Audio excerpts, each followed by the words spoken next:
ನನ್ನ ಸಾಷ್ಟಾಂಗ ಪ್ರಣಾಮಗಳು. My humble pranams to all Atma Jyotis.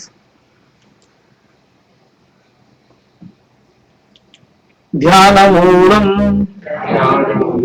ಗುರೋರ್ಮೂರ್ತಿ ಪೂಜಾಮೂಲಂ ಗುರೋರ್ಪದಂ ಮಂತ್ರಮೂಲಂ ಗುರೋರ್ವಾಕ್ಯಂ ಮೋಕ್ಷಮೂಲಂ ಗುರುಕೃಪಾ.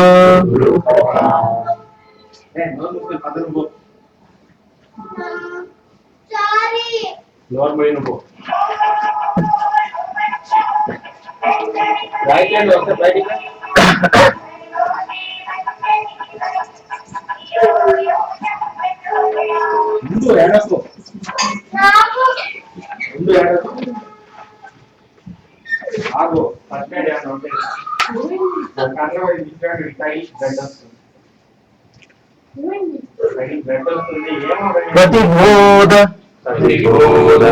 ವಿದಿತಂ ಮತಂ ಅಮೃತತ್ವಂ ವಿವಿಂದತೆ ಆತ್ಮನಾ ವಿಂದತೆ ವೀರ್ಯಂ ವಿದ್ಯೆಯಾ ವಿಂದತೆ ಅಮೃತಂ.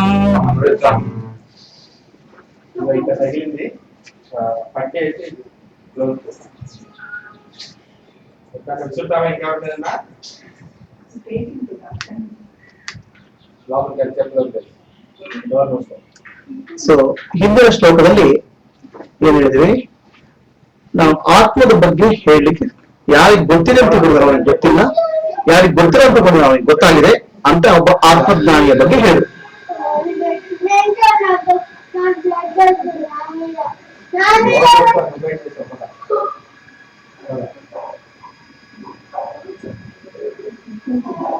In last shloka of Upanishad, it is said about Atma-Jnani that one who knows about the self, one who thinks he knows about the self, knows not. One who knows that he knows not, knows. So this was the shloka, this was the verse in the last class.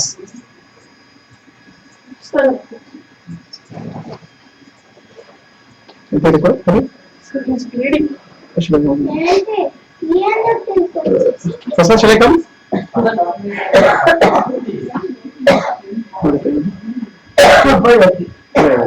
Gayala.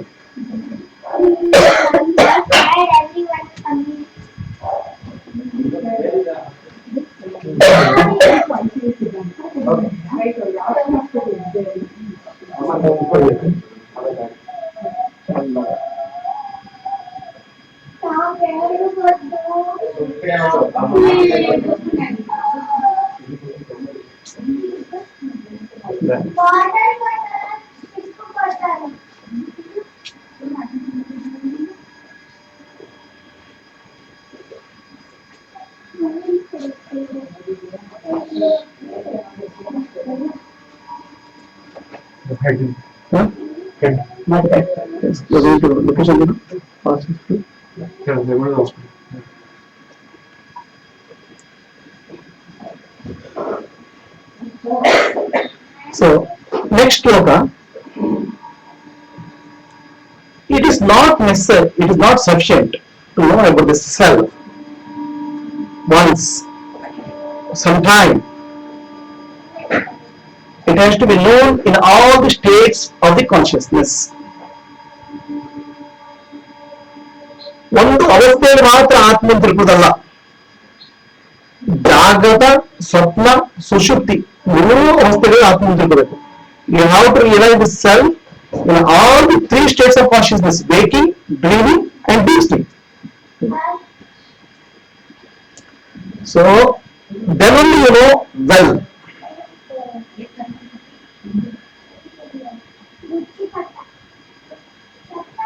The one who knows the self, Atma, he gets the Shakti, the Virya, the power. ಯಾರು ಆತ್ಮಜ್ಞಾನ ಪಡೆದುಕೊಳ್ತಾನೋ ಅವನಿಗೆ ಶಕ್ತಿ ಬರ್ತದೆ. And this knowledge, ಈ ಆತ್ಮಜ್ಞಾನ, ಅಮೃತತ್ವವನ್ನು ಕೊಡ್ತದೆ, ಜನನ ಮರಣಗಳಿಂದ ತೆಗೆದುಕೊಂಡು ಹೋಗ್ತದೆ, ಮುಕ್ತಿಯನ್ನು ಕೊಡ್ತದೆ. This knowledge of the self liberates. It takes one from the cycle of birth and death and gives immortality. This is the meaning of the shloka. ಈ ಶ್ಲೋಕದ ಅರ್ಥ ಇದು. Now let us understand first. Pratibodhamidam matam amritam amritam hivindate. So if you have to get ಮುಕ್ತಿ ಬರಬೇಕಾದ್ರೆ ಪ್ರಶ್ನೆ ಬರ್ತದೆ, ಆತ್ಮ ಎಷ್ಟು ಸಲ ನೋಡ್ಬೇಕು ಅಂತ. Is it something to see once? Okay, no. ಅಮೃತತ್ವ, ಫಾರ್ ದ ಸೇಕ್ ಆಫ್ ಅಮೃತತ್ವ, ಮುಕ್ತಿ ಬರಬೇಕಾದ್ರೆ ಆತ್ಮ ಸದಾಕಾಲ ದರ್ಶನ ಆಗಬೇಕು. ಒಂದು ಸಲ ಅಲ್ಲ, ಎರಡು ಸಲ ಅಲ್ಲ, ಬೆಳಗ್ಗೆ ಎದ್ದಾಗ ಮಧ್ಯಾಹ್ನ ಅಲ್ಲ. It has to be a experience in all the states of your consciousness. The question which comes is it sufficient if I have self-realization once? If I see the self once or realize the self once, is it sufficient? For the sake of realization, amritatva, eternity, eternal life, you have to have the experience of the self, realization of the self, throughout all the states of consciousness, not just once, for a moment or no. Okay. So this confusion many people have. Many people think that they have realized God because they had a vision sometime. ಹಲವು ಜನರಿಗೆ ಒಂದು ಭಾವನೆ ಇರ್ತದೆ, ನಾನು ಕಣ್ಣು ಮುಚ್ಕೊಂಡ್ರೆ ನನಗೆ ಭಗವಂತ ಕಂಡ. I close my eyes, I had a vision of the Lord. So that's why I have realized God. No. The Upanishad says clearly no. Okay, it is not a temporary phenomena. It has to be your living experience.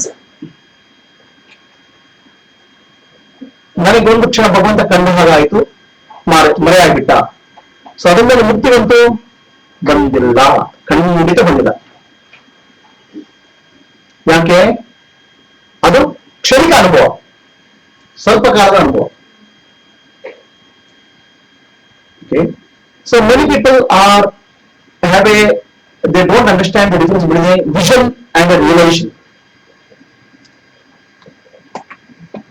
A vision is temporary in nature.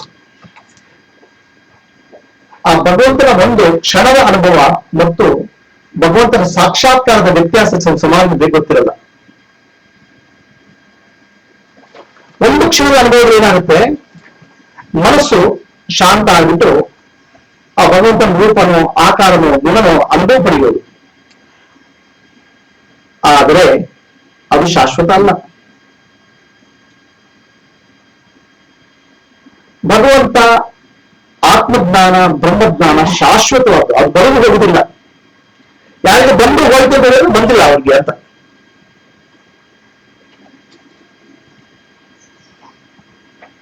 The state of self-realization is not a momentary experience.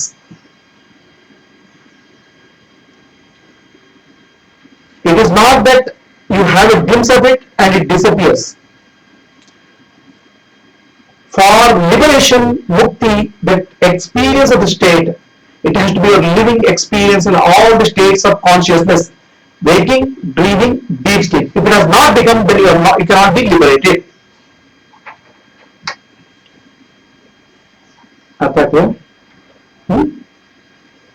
ಬ್ರಹ್ಮಾನುಭವ ಒಂದು ಕ್ಷಣಿಕ ಅನುಭವ ಅಲ್ಲಪ್ಪ, ಅದು ಸದಾಕಾಲ ಇರಬೇಕು. Somebody told that we went to ashram. ನಾವು ಆಶ್ರಮ ಹೋಗಿದ್ವಿ.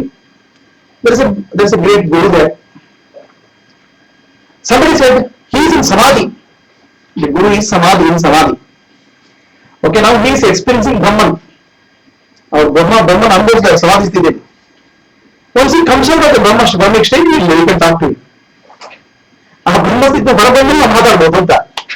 There's no such thing. Actually, it may be wrong understanding of Shishya or wrong understanding of wrong communication. Somebody is in the state of Brahmasthiti and then coming out of Brahmasthiti, there's no such thing possible. ಯಾರು ಸಮಾಧಿಲಿದ್ದೇನೆ ಆಮೇಲೆ ಸಮಾಜದ ಹೊರಗೆ ಬಂದೆ ಅಂತ ಹೇಳಿದ್ರು ಸುಳ್ಳು ಅಂತ ಯಾವುದೂ ಇಲ್ಲ. ಓಕೆ, ಪ್ರಶ್ನೆ ನೀವು ಶಾಶ್ವತವಾಗಿ ಪಡ್ಕೊಂಡಿದ್ರು ಇಲ್ವೋ ಅಂತ. Have you got the eternal or not? That is the question. If you don't get the eternal, then you will never lose it. If you didn't get the eternal, then you will not got it. ಯಾವ್ದು ಶಾಶ್ವತವಾಗಿ ಸಿಕ್ಕಿದೆ ಅದು ಬರುವುದು ಹೋಗುವುದು ಇಲ್ಲ. ಅದು ಆತ್ಮದ ಅನುಭವ ಹೋಯ್ತು, ಭಗವದ್ ಅನುಭವ ಅಂತೂ ಹೋಯ್ತು, ಹಾಗಿಲ್ಲ. ನಾನು ಬೆಳಿಗ್ಗೆ ಪೂಜೆ ಮಾಡಿದೆ, ಧ್ಯಾನ ಮಾಡಿದೆ, ಧ್ಯಾನದಲ್ಲಿ ಭಗವಂತನ ಅನುಭವ ಆಯ್ತು ನನಗೆ. I had a beautiful experience of God. No doubt it's a beautiful experience. ಬಹಳ ಸುಂದರವಾದ ಅನುಭವ. ಧ್ಯಾನದಿಂದ ಹೊರಬಂದ ಏನಾಯ್ತು? What happened after you come to mode of meditation? So it disappeared. ಅದು ಹೋಯ್ತು ಆ ಅನುಭವ. Then it is not the experience of eternal. ಅದು ಭಗವಂತನ ಅನುಭವ ಅಲ್ಲ, ಪೂರ್ಣ ಅನುಭವ ಅಲ್ಲ, ಭಗವಂತನ ಸ್ವಲ್ಪ ಅನುಭವ.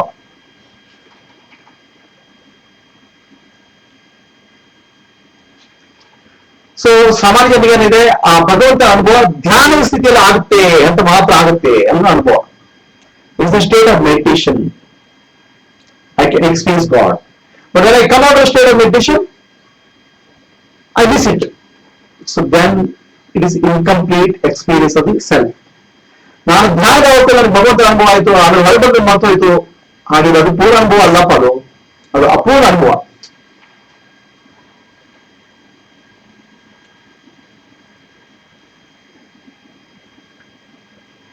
ಇಲ್ಲ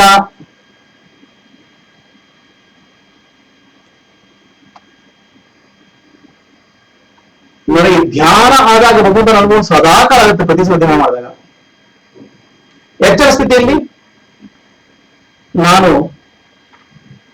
ಆ ಅನುಭವ ಪಡ್ಕೊಳಕ್ ಆಗಲ್ಲ. ಹಾಗೆ ಅದು ನಿಮ್ಮ ಅನುಭವ ಕರೆಕ್ಟ್ ಸರಿ ಇಲ್ಲ, ಪೂರ್ಣ ಅಲ್ಲ. ಸೊ ಯಾರಿಗೆ ಭಗವಂತ ಅನುಭವ ಎಲ್ಲಾ ಸ್ಥಿತಿಲಿ ಆಗ್ತಾ ಇದೆಯೋ ಅವನಿಗೆ ಸಹಜ ಸ್ಥಿತಿ ಎತ್ತರದು. One who has attained self, the eternal experience in all the states of consciousness is called natural state, sahaja sthiti. It's called natural state. Some people experience in samadhi sthiti. Some people experience in the when the mind has become silent. Samadhi sthiti ke ಅನುಭವ ಕೊಡ್ತಾರೆ. That's not complete. Some people experience God in a state of trance. ಯಾವುದೋ ಒಂದು ಕನಸಿನ ಸ್ಥಿತಿಯಲ್ಲಿ ಪಡಿಬಹುದು. ಆ ಕನಸಲ್ಲಿ ನನಗೆ ಭಗವಂತ ಅನುಭವ ಆಯ್ತು. I had the experience of the Lord in the dreaming state. Then also it's incomplete. ನನಗೆ ಕನಸಿನ ಸ್ಥಿತಿಯಲ್ಲಿ ಭಗವಂತ ಅನುಭವ ಆಯ್ತು, ಅದು ಕೂಡ ಅಪೂರ್ಣ. ಯಾಕಂದ್ರೆ ಒಂದು ಭಗವಂತನ ಅನುಭವ ಕಳೆದೋಯ್ತು. The experience of the self disappeared. In the dream disappeared. It is not a state of, it is not an experience just in samadhi, not an experience just in state of dream, not an experience just in waking state also. Some people say, I can see Bhagavan in the waking state. It's just ನಿಲ್ಲಕ್ಕಾಗುತ್ತೆ ಅಂತ. ಅದು ಯಾವುದು ಅಲ್ಲಪ್ಪ, ಅದು ಸಹಜ ಸ್ಥಿತಿ. It's natural state, ಸಹಜ ಸಮಾಧಿ. The experience of the self, experience of Brahman has to be a natural state of you, whether you are sleeping or waking, dreaming or in meditation, dancing, drinking, eating, not eating. The experience should be unbroken. That is called Sahajasthiti. Walking, talking, eating, drinking should not make a difference. ಸಹಜ ಸ್ಥಿತಿ ಭಗವಂತನ ಸಹಜವಾದ ಅನುಭವ. ಅದು ಹೇಗಿರ್ತದೆ? ಎಚ್ಚರ ಸ್ಥಿತಿಯಲ್ಲಿ ಇರ್ತದೆ, ಕನಸಿನ ಸ್ಥಿತಿಯಲ್ಲಿ ಇರ್ತದೆ, ದಾರಿಯಲ್ಲಿ ಇರ್ತದೆ, ಊಟ ಮಾಡುವಾಗ, ತಿಂಡಿ ತಿನ್ನುವಾಗ, ಮಲಗುವಾಗ, ಹಾಡುವಾಗ, ಕುಡಿಯುವಾಗ, ಸಿನಿಮಾ ನೋಡುವಾಗ, ಪ್ರಪಂಚವನ್ನು ನೋಡುವಾಗ, ಪ್ರಪಂಚವನ್ನು ಆಳುವಾಗ ಈ ಯಾವುದೇ ಅವಸ್ಥೆಯಲ್ಲಿ ಅಭಿನ್ನವಾಗಿ ಅಖಂಡವಾಗಿ ಆ ಇರುವ ಸ್ಥಿತಿಗೆ ಬ್ರಹ್ಮಾನುಭವ ಅಂತ ಹೇಳುದು. ನೀವು ಏನೇ ಮಾಡಿದ್ರು ಮಾಡಲ್ಲ, ಯಾಕದು ಅದೇ ಶಾಶ್ವತ. ಆ ಶಾಶ್ವತವಾದ ಅನುಭವ ಬಂದಿಲ್ಲ, ಅಲ್ಲಿವರೆಗೆ ಮುಕ್ತಿ ಪೂರ್ತಿ ತೆಗೆದುಕೊಂಡಿಲ್ಲ, ಸ್ವಲ್ಪ ತೆಗೆದುಕೊಂಡು ಬಿಡುವುದು. This is state of eternal bliss.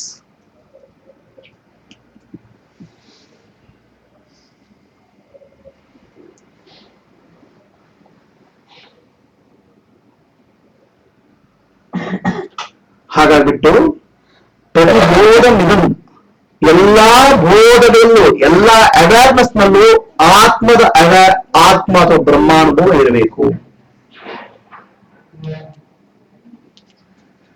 So Ramakrishna Paramahamsa, Sri Ramakrishna Paramahamsa met Totapuri. Before meeting Totapuri, Sri Ramakrishna Paramahamsa he used to have experience of Kalima. Kalima ate ಅನುಭವ ಇರ್ತಿತ್ತು ರಾಮಕೃಷ್ಣ ಪರಮಹಂಸರಿಗೆ. ಎಂತ ಅನುಭವ? ಕಾಳಿ ಮಾತೆ ಹತ್ರ ಮಾತಾಡ್ತಿದ್ರು, ಆಟ ಆಡ್ತಿದ್ರು, ಊಟ ಮಾಡ್ತಾ ಇದ್ರು, ಕಾಳಿ ಮಾತಿಗೆ ಪ್ರಸಾದ ನೈವೇದ್ಯ ಕೊಡ್ತಾ ಇದ್ರು. Shri Ramakrishna Paramahamsa used to have vision of Kalima. He used to talk to her, he used to experience the breathing of the Kalima. He used to give food. Okay. He used to talk to her. He used to play with her. But it's a state of vision. It appears and disappears. That's called Savikalpa Samadhi. That's Savikalpa Samadhi. Then Totapuri came. Totapuri called Sri Ramakrishna Paramahamsa. He said, I will teach you Advaita, non-duality. The main teaching of non-duality is whatever prapancha, the world you see is mithya. Mithya is an appearance. It's a temporary appearance. ಶಾಶ್ವತವಾದ ಅನುಭವ ಅಲ್ಲದು. ಬ್ರಹ್ಮ is ಸತ್ಯ, ಭಗವಂತ ಮಾತ್ರ ಸತ್ಯ, ಜೀವ ಬ್ರಹ್ಮನೇ. The individual soul is nothing but Brahma only. This is the teaching of Advaita. So, the moment Sri Totapuri taught Advaita to Ramakrishna Paramahamsa, Ramakrishna Paramahamsa entered into a state of Nirvikalpa Samadhi, thoughtless awareness.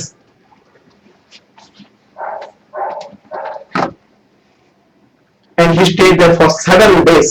ಹಲವಾರು ದಿನ ಆ ಸ್ಥಿತಿಯಲ್ಲಿದ್ರು. And when he came out, the Maya is completely broken. The experience of illusion of the world disappeared. Ramakrishna ಪರಮಹಂಸರಿಗೆ Kali ಮಾತಾದ್ರು, ಊಟ ಮಾಡೋದು, ತಿಂಡಿ ತಿನ್ನೋದು ಮಾಡ್ತಿದ್ರು. ಅವರಿಗೆ ತೋತಾಪುರಿಯಿಂದ ಬಂದು ಅದ್ವೈತವನ್ನು ಹೇಳ್ಕೊಟ್ರು. ಅದ್ವೈತ ಅಂದ್ರೆ ಏನು?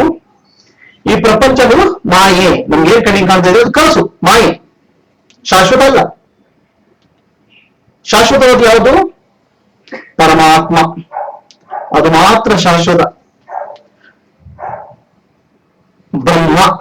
ಬ್ರಹ್ಮ ಸತ್ಯ, ಜಗತ್ತು ನಿತ್ಯ. ನಿತ್ಯ ಅಂದ್ರೆ ಕನಸು. ಜೀವ ನಾನು ನಾನು ನಾನು ಅಂತ ನಾನು ಏನು ಹೇಳ್ಕೊಳ್ತಾ ಇದ್ದೇನೆ ಅದು ಬ್ರಹ್ಮವೇ, ಭಗವಂತನ ಸ್ವರೂಪವೇ. ಆ ಭಗವಂತನೇ ಸ್ವರೂಪವೇ ನಾನು ಅಂತ ಅರ್ಥ ಆದಾಗ ಈ ಪ್ರಪಂಚ ಮಾಯೆ ಅಂತ ಅರ್ಥ ಆಗ್ಬಿಡ್ತದೆ, ಪ್ರಪಂಚ ಕನಸು ಅಂತ ಅರ್ಥ ಆಗ್ಬಿಡ್ತದೆ. ಇದನ್ನು ಹೇಳಿಕೊಟ್ರು. ಇದನ್ನು ಕೇಳ್ತಾ ರಾಮಕೃಷ್ಣ ಪರಮಹಂಸರು ನಿರ್ವಿಕಲ್ಪ ಸಮಾಧಿ ಧ್ಯಾನ ಮುಗಿದ್ರು. ನಿರ್ವಿಕಲ್ಪ ಸಮಾಧಿ ಅಂದ್ರೆ ಮನಸ್ಸು ಯಾವ ಆಲೋಚನೆ ಇಲ್ಲ, ಮನಸ್ಸು ಶಾಂತ ನಿರ್ಮಲ, ಮನಸ್ಸಿನಲ್ಲಿ ಯಾವ ಕಲ್ಪನೆ ಇಲ್ಲ. ಆ ಸ್ಥಿತಿಯಲ್ಲಿ ಉಳಿದ್ರು. ಹಲವಾರು ದಿನ ಆ ಸ್ಥಿತಿಯಲ್ಲಿ ಇದ್ರು. ಆ ಸ್ಥಿತಿಯಿಂದ ಎಚ್ಚರ ಆದಾಗ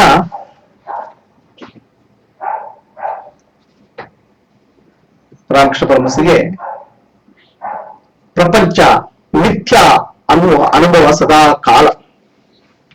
When Sri Ramakrishna Paramahamsa came out of Nirvikalpa Samadhi, he experienced the mithya, the illusory nature of the world very, very clearly. And after that, there's no going back. Please understand. Once you have self-realization, there's no way you can go back. ಒಂದ್ಸಲ ಆತ್ಮಜ್ಞಾನ ಬಂದ ಮೇಲೆ ಒಂದ್ಸಲ ಆತ್ಮಜ್ಞಾನ ಬಂದ ಮೇಲೆ, ಒಂದ್ಸಲ self ಆದ್ಮೇಲೆ, ಒಂದ್ಸಲ ಬ್ರಹ್ಮಜ್ಞಾನ ಬಂದ ಮೇಲೆ ಪುನಃ ವಾಪಸ್ ಹೋಗ್ಲಿಕ್ಕೆ ಸಾಧ್ಯನೇ ಇಲ್ಲಪ್ಪ. You cannot go back. There's no way you can fall back. If you are falling back, that means your realization was not, it is incomplete. ಅದು ಅಪೂರ್ಣ.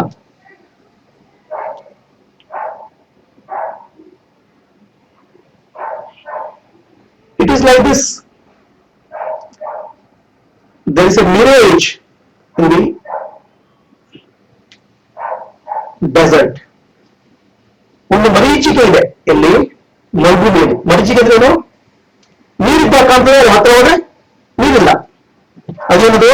ಸೂರ್ಯನ ಬೆಳಕು ಮೇಲೆ ಕಂಡ ಒಂದು ಕಲ್ಪನೆ. So there is a mirage in a desert and somebody is thirsty. ಯಾರಿಗೋ ದಾಹ ಆಗ್ಬಿಟ್ಟಿದೆ. and he goes and searches for water. ಆ ನೀರಿಗೋಸ್ಕರ ಹುಡುಕ್ತಾ ಹೋಗ್ತಾನೆ. ಆ ನೀರಿಗೆ ಹತ್ರ ಹೋದ್ರೆ ಅಲ್ಲಿ ನೀರಿಲ್ಲ, ಅಲ್ಲಿ ಏನಿದೆ? ಬರೀ ಸೂರ್ಯನ ಬೆಳಕು. ಅದಕ್ಕೆ ನಾವು ಮರೀಚಿಕೆ ಅಂತ. It's called marichike, mirage. If somebody has found a mirage, he has understood a mirage, he cannot be fooled by another mirage. ಯಾರಿಗೆ ಅದು ಸಮುದ್ರದಲ್ಲಿ ಮರೀಚಿಕೆ ಅಂತ ಯಾರಿಗೆ ಅರ್ಥ ಆಗ್ಬಿಟ್ಟಿದೆ, ಅವನಿಗೆ ಕೂಡ ಇನ್ನೊಂದ್ಸಲ ಮರೀಚಿಕೆ ಅಂತ ಮೋಸ ಹೋಗಲ್ಲ. ಈ ಕೆನಾಟ್, ಅವ್ನಿಗೆ ಮೋಸ ಹೋಗಲ್ಲ. ಒಂದ್ಸಲ ಗೊತ್ತಾದ್ರೆ ಸಾಕು ಮರೀಚಿಕೆ ಅಂದ್ರೆ ಏನಂತ ಅರ್ಥ ಆದ್ರೆ ಸಾಕು. ಆಮೇಲೆ ಪುನಃ ಎಲ್ಲ ಏನಂತ ಮರೀಚಿಕೆ ಅಂದ್ರೆ ನೀರು ಓಡೋಗಲ್ಲ. He will not run away for water when he sees that the falsehood of that or the illusion nature of mirage, illusionary nature of mirage. So that applies to a Atmagnani also. ಒಬ್ಬ ಆತ್ಮಜ್ಞಾನಿಗೂ ಅದೇ ಅವಸ್ಥೆ. ಒಂದು ಸಲ ಈ ಪ್ರಪಂಚ ಮಿಥ್ಯ ಮಾಯಾ ಸ್ವರೂಪ ಅನ್ನೋದು ಅರ್ಥ ಆಗ್ಬಿಟ್ರೆ ಪುನಃ ಆ ಪ್ರಪಂಚ ಸಿಕ್ಕಾಕೊಳ್ಳೋದು. He cannot get trapped by that world. When he is trapped, that means his realization was not complete. What is incomplete realization? As I already told already. I know that I know is you don't know. ನನಗೆ ಏನು ಗೊತ್ತಾಗಿದೆ ಅದು ಗೊತ್ತಾಗಿಲ್ಲ ಅಂತ. ಆತ್ಮಜ್ಞಾನ ಗೊತ್ತಾಗಿದೆ ಅಂತ ಅರ್ಥ, ಯಾರಿಗೆ ಅರ್ಥ ಆಗಿದೆ ಗೊತ್ತಾಗಿಲ್ಲ ಅಂತ. ಗೊತ್ತಾಗಿಲ್ಲ ಯಾರಿಗೆ? ಬುದ್ಧಿಗೆ. ಆಯ್ತಾ? ಬುದ್ಧಿ ಶಾಂತ ಆದಾಗಲೇ ಆತ್ಮಜ್ಞಾನ. So that is the illusion nature of the world. ಅದು ಶ್ರೀ ರಾಮಕೃಷ್ಣ ಪರಮಹಂಸ ಧ್ಯಾನದಿಂದ ಹೊರಬಂದ್ರು. He came out of meditation and after that he stopped all puja, everything stopped. ಎಲ್ಲ ನಿಲ್ಲಿಸ್ಬಿಟ್ರು. ಏನೋ ಪೂಜೆ ಇಲ್ಲ, ಧ್ಯಾನ ಇಲ್ಲ, ಏನೂ ಇಲ್ಲ. Everything stopped. Then Sri Totapuri called him and said, you already have to do meditation. ಪ್ರತಿ ದಿವಸ ನೀವು ಧ್ಯಾನ ಮಾಡಬೇಕು ಅಂತ. ಬರೀ ಯಾಕೆ? ಮನಸ್ಸು ಪುನಃ ಮಾಯ ಸಿಕ್ಕಾಕೊಳ್ತದೆ. Mind can get trapped in maya again.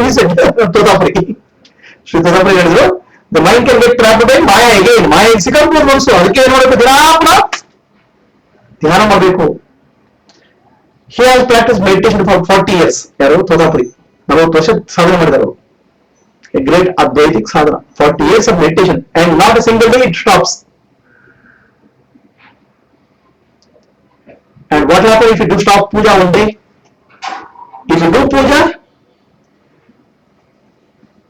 okay, our anger, emotions will be less.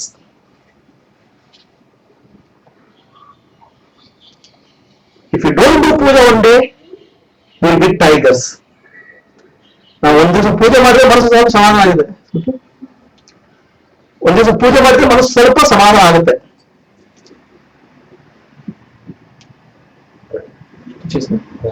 Bandage. Stitch? No stitch. No stitch. Okay, how are you going? Take car. I'll come and take the car. Take the car. Take the car.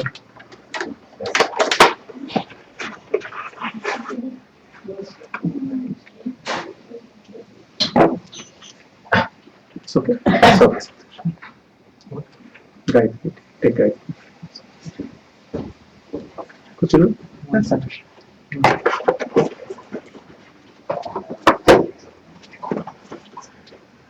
So, Sri Ramakrishna Paramahamsa stopped all the practices. ಎಲ್ಲ ಧ್ಯಾನ ಪೂಜೆ ಎಲ್ಲ ಮುಂದೆ ಬಿಡ್ತು.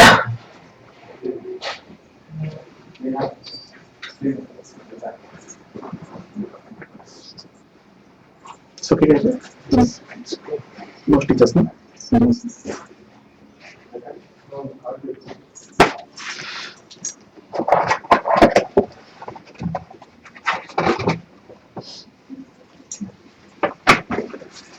His mother.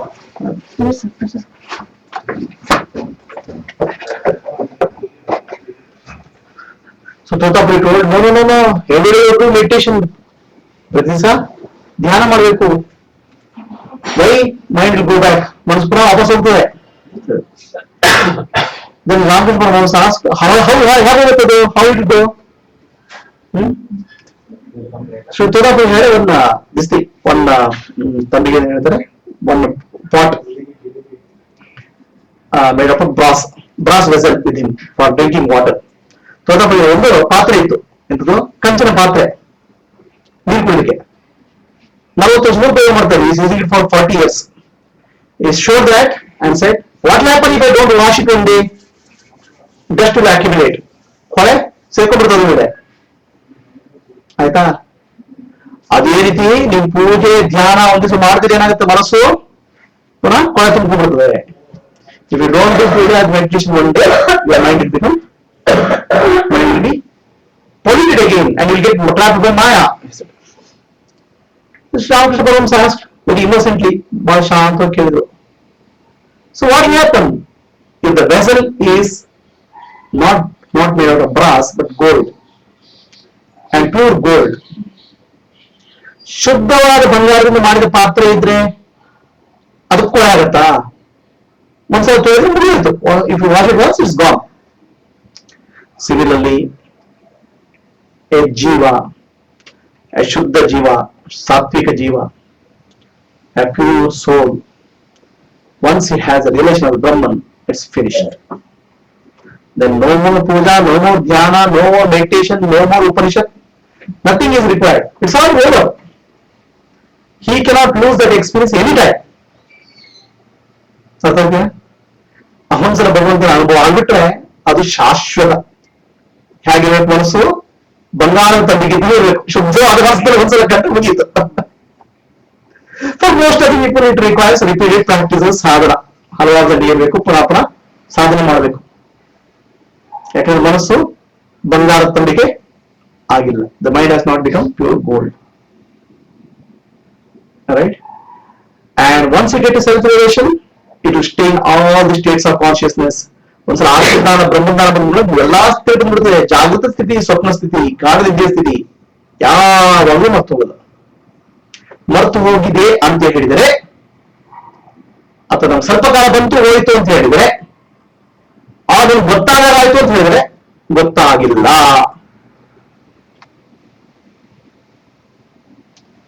If you think that, if you say that I had a self-realization for some moment, then I forgot, no, ಆಗಿಲ್ಲ. ಅದು ಶಾಶ್ವತವಾದ ಅನುಭವ, eternal experience. When that eternal experience is there, then only ಅಮೃತತ್ವ is there. ಅದು ಯಾವ ಶಾಶ್ವತವಾದ ಅನುಭವ ಆಗುತ್ತೋ ಆವಾಗಲೇ ಮುಕ್ತಿ. ಅದಕ್ಕೆ ಮುಕ್ತಿ ಅಂತ ಹೇಳುದು. It is not dependent on whether you close your eyes or open your eyes, right?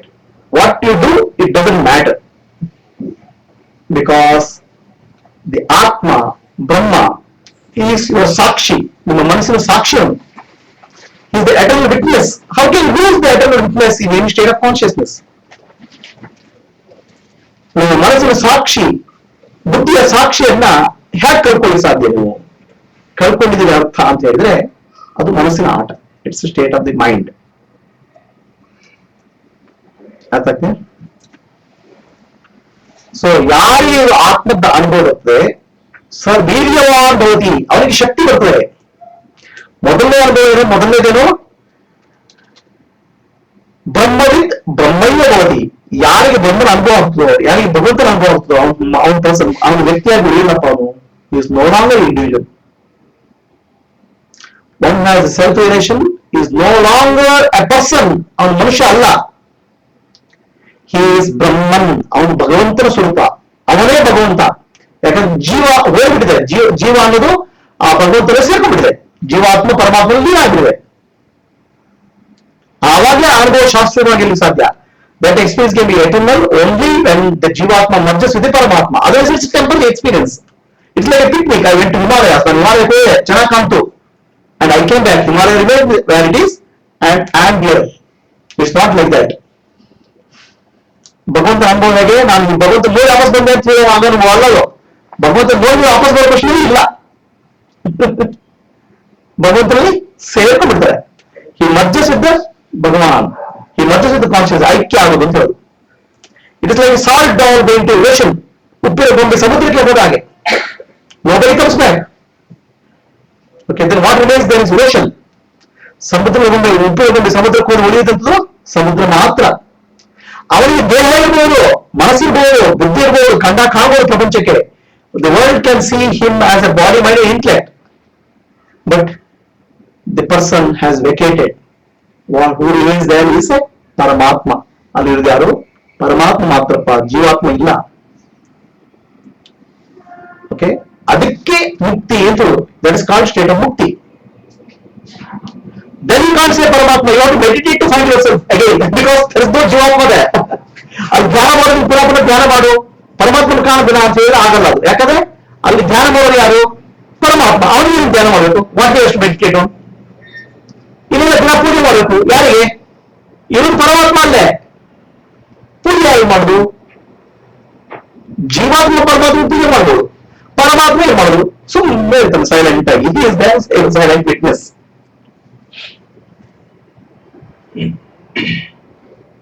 ಅರ್ಥ ಇದೆಯಾ? If you listen to these guys like Ramesh Balsekar, they don't talk about Kundalini at all. So, but aren't they missing that experience? I mean, I'll tell you about Kundalini. The Kundalini is actually it is a state of it's a energy. right. The question is many of these Jnanis, they don't talk about what you call as state of Kundalini awakening. But if you read the life of this person, who is that? Jiddu Krishnamurti, J. Krishnamurti. Yeah. It's a Kundalini awakening experience. Okay. Okay, he speaks of the Kundalini awakening experience. Jiddu Krishnamurti. Okay. Okay, J. Krishnamurti. And J. Krishnamurti speaks of Kundalini only.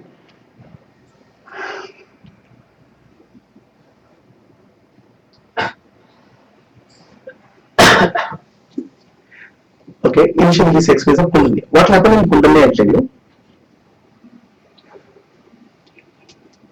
Kundalini ಅನುಭವ ಏನಾಗುತ್ತೆ? The energies in the body, they get withdrawn and they open up certain nervous centers in your brain. It opens up it cleans up all the subtle bodies. We have a gross body, subtle body, and causal body. Subtle body is chakras. Kundalini ಅನುಭವ ಏನಾಗುತ್ತೆ? ಪ್ರಾಣಶಕ್ತಿ ಮೇಲಕ್ಕೆ ಪ್ರವಾಹ ಆಗಿ ನಿಮ್ಮ ಸೂಕ್ಷ್ಮವಾದ ಚಕ್ರಗಳನ್ನ, ಸಹಸ್ರಾರವನ್ನ ತೆರೆಸ್ತದೆ. It opens up the many nervous centers here in the brain. Sri Ramakrishna Paramahamsa says of Kundalini experience. Ramakrishna Paramahamsa Kundalini ಹೇಳುವುದು ಹೇಳ್ತಾರೆ. Jiddu Krishnamurti speaks of Kundalini experience. Other people don't speak properly. I don't know.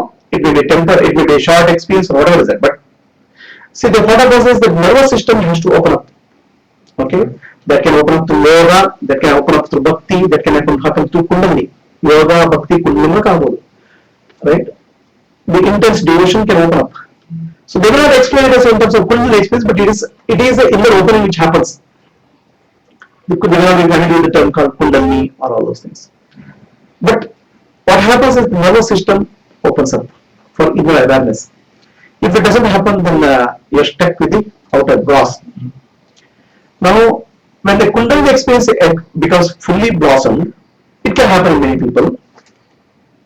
They see the total oneness of the existence. Okay, it's an experience. You have no doubt it is a temporary experience, but they experience that oneness. One energy flowing to all. ಅದಕ್ಕೆ ಆಚಾರ್ಯ ಮಧ್ವರು ಹೇಳ್ತಾರೆ ಹರಿ ಸರ್ವೋತ್ತಮ ವಾಯು ಜೀವೋತ್ತಮ ಅಂತ.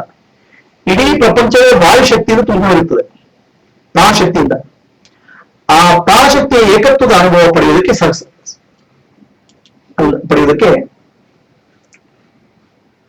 ಕುಂಡಲಿನಿ ಭಕ್ತಿ ಅಂತ ಹೇಳ್ತಾರೆ. ಮಧ್ವಾಚಾರ್ಯ ಕುಂಡಲಿನಿ ಬಗ್ಗೆ ಹೇಳ್ತಾರೆ. Right, ನಮ್ಮ ಪ್ರಾಣಶಕ್ತಿ ಭಕ್ತಿಯಿಂದ ಧ್ಯಾನದಿಂದ ಮನಸ್ಸು ಮೇಲಕ್ಕೆ ಎಳೆದಾಗ ನಮ್ಮ ಮಿದುಳು ತೆರೆದುಕೊಳ್ತದೆ. ಆ ತೆರೆದುಕೊಂಡದಲ್ಲಿ ಒಂದು ಅನುಭವ ಆಗ್ತದೆ, ಅದಕ್ಕೆ ಕುಂಡಲಿನಿ ಅಂತ ಹೇಳಿ. Okay, so to tell you more clarity, there are 3 states of consciousness for us: waking, dreaming, deep sleep. ಜಾಗೃತ, ಸ್ವಪ್ನ, ಸುಷುಪ್ತಿ. Waking, dreaming, deep sleep. These are nothing but conscious, subconscious, unconscious states. ನಮಗೆ 3 ಅವಸ್ಥೆ ಇದೆ: ಜಾಗೃತ, ಸ್ವಪ್ನ, ಸುಷುಪ್ತಿ. ಇದಕ್ಕಿಂತ ಮೇಲಿನ ಒಂದು ಅವಸ್ಥೆ ಇದೆ, it's called super conscious state. Okay, conscious, subconscious, unconscious and super conscious. ಜಾಗೃತ ಸ್ಥಿತಿಗಿಂತ ಮೇಲಿನ ಸ್ಥಿತಿ super conscious state, higher state of consciousness. Okay, Kundalini opens up super conscious state. Okay, Kundalini ಏನ್ ಮಾಡ್ತದೆ? ಜಾಗೃತ, ಸ್ವಪ್ನ, ಸುಷುಪ್ತಿ, waking, dreaming, deep sleep, conscious, subconscious, unconscious state. Beyond that, there's a super conscious state. In that super conscious state, the higher truths of the universe are realized. ಆ 4ನೇ ಸ್ಥಿತಿ super conscious state, ಅದು ತುರಿಯಲ್ಲ. It's also state of the mind, it's state of the universal mind. ಆ ಸ್ಥಿತಿಯಲ್ಲಿ ಏನಾಗುತ್ತೆ, you experience the higher truths of the universe. ಪ್ರಪಂಚದ ಸತ್ಯವನ್ನು ಕಾಣ್ತೀರ. A scientist may experience the theory of relativity like Einstein, or a gravitation force, or a mathematical equation, laws of physics. Whereas a person like Buddha or a person like a Mahatma, he can experience law of karma, karmic impressions, law of limiting, and law of oneness he may experience. Okay, that's the state of Kundalini awakening. The Kundalini clears us conscious, subconscious, unconscious states and goes to super conscious state. That's in Sahasrara. So in that state, the person may experience the truths of the universe, higher truths of the universe. ಅರ್ಥ ಆಗ್ತದೆ? ಎಂತ ಅನುಭವ ಆಗುತ್ತದೆ? ಪ್ರಪಂಚದ ಸತ್ಯದ ಅನುಭವ ಆಗುತ್ತದೆ. ಇಂಥ ಸತ್ಯ, ಧರ್ಮ ಅಂದ್ರೆ ಏನು, ಮುಕ್ತಿ ಅಂದ್ರೆ ಏನು, ಓಕೆ, ಕರ್ಮ ಅಂದ್ರೆ ಏನು, ಆ ಕರ್ಮ ಯಾರಿಗ ಮೇಲೆ ಹೇಗೆ ಪರಿಣಾಮ ಬರ್ತದೆ, not understanding but experiencing it totality. So that's called Kundalini. Now your Kundalini experience is temporary because it requires a nervous system. So you may have understood the profound truths, right? Your Kundalini experience ಕೂಡ, Kundalini ಅನುಭವ ಕೂಡ ಅಶಾಶ್ವತ. ಯಾಕಂದ್ರೆ ನಿಮಗೆ ಎಲ್ಲ ಆಳವಾದ ಸತ್ಯ ಅನುಭವ ಆಯ್ತು. ಯಾಕಂದ್ರೆ ಶುದ್ಧಿ ಆಯ್ತು, ಚಕ್ರಗಳು ಶುದ್ಧಿ ಆದರೂ ಆಳವಾದ ಅನುಭವ ಆಯ್ತು. ಆದರೂ ಆ ಅನುಭವ ಕೂಡ ಅಶಾಶ್ವತ. So that's why it's called Sanvikalpa, temporary. Okay. Now there's some beyond that. There is the relation with all these truths, all these universe is nothing but a dream. ಇಡೀ ವಿಶ್ವವೇ ಒಂದು ನಿತ್ಯ ಕನಸಿನ ಸ್ವರೂಪ ಅಂತ ಅರ್ಥ ಆಗುದು is beyond Kundalini. There's no more nervous system required now. Okay, nervous system is required till this point, right? Beyond that, there is no nervous system. They say you have established in the truth. So now some people may go through these other stages, or some people may skip and go to establishment with the truth. That's what I believe.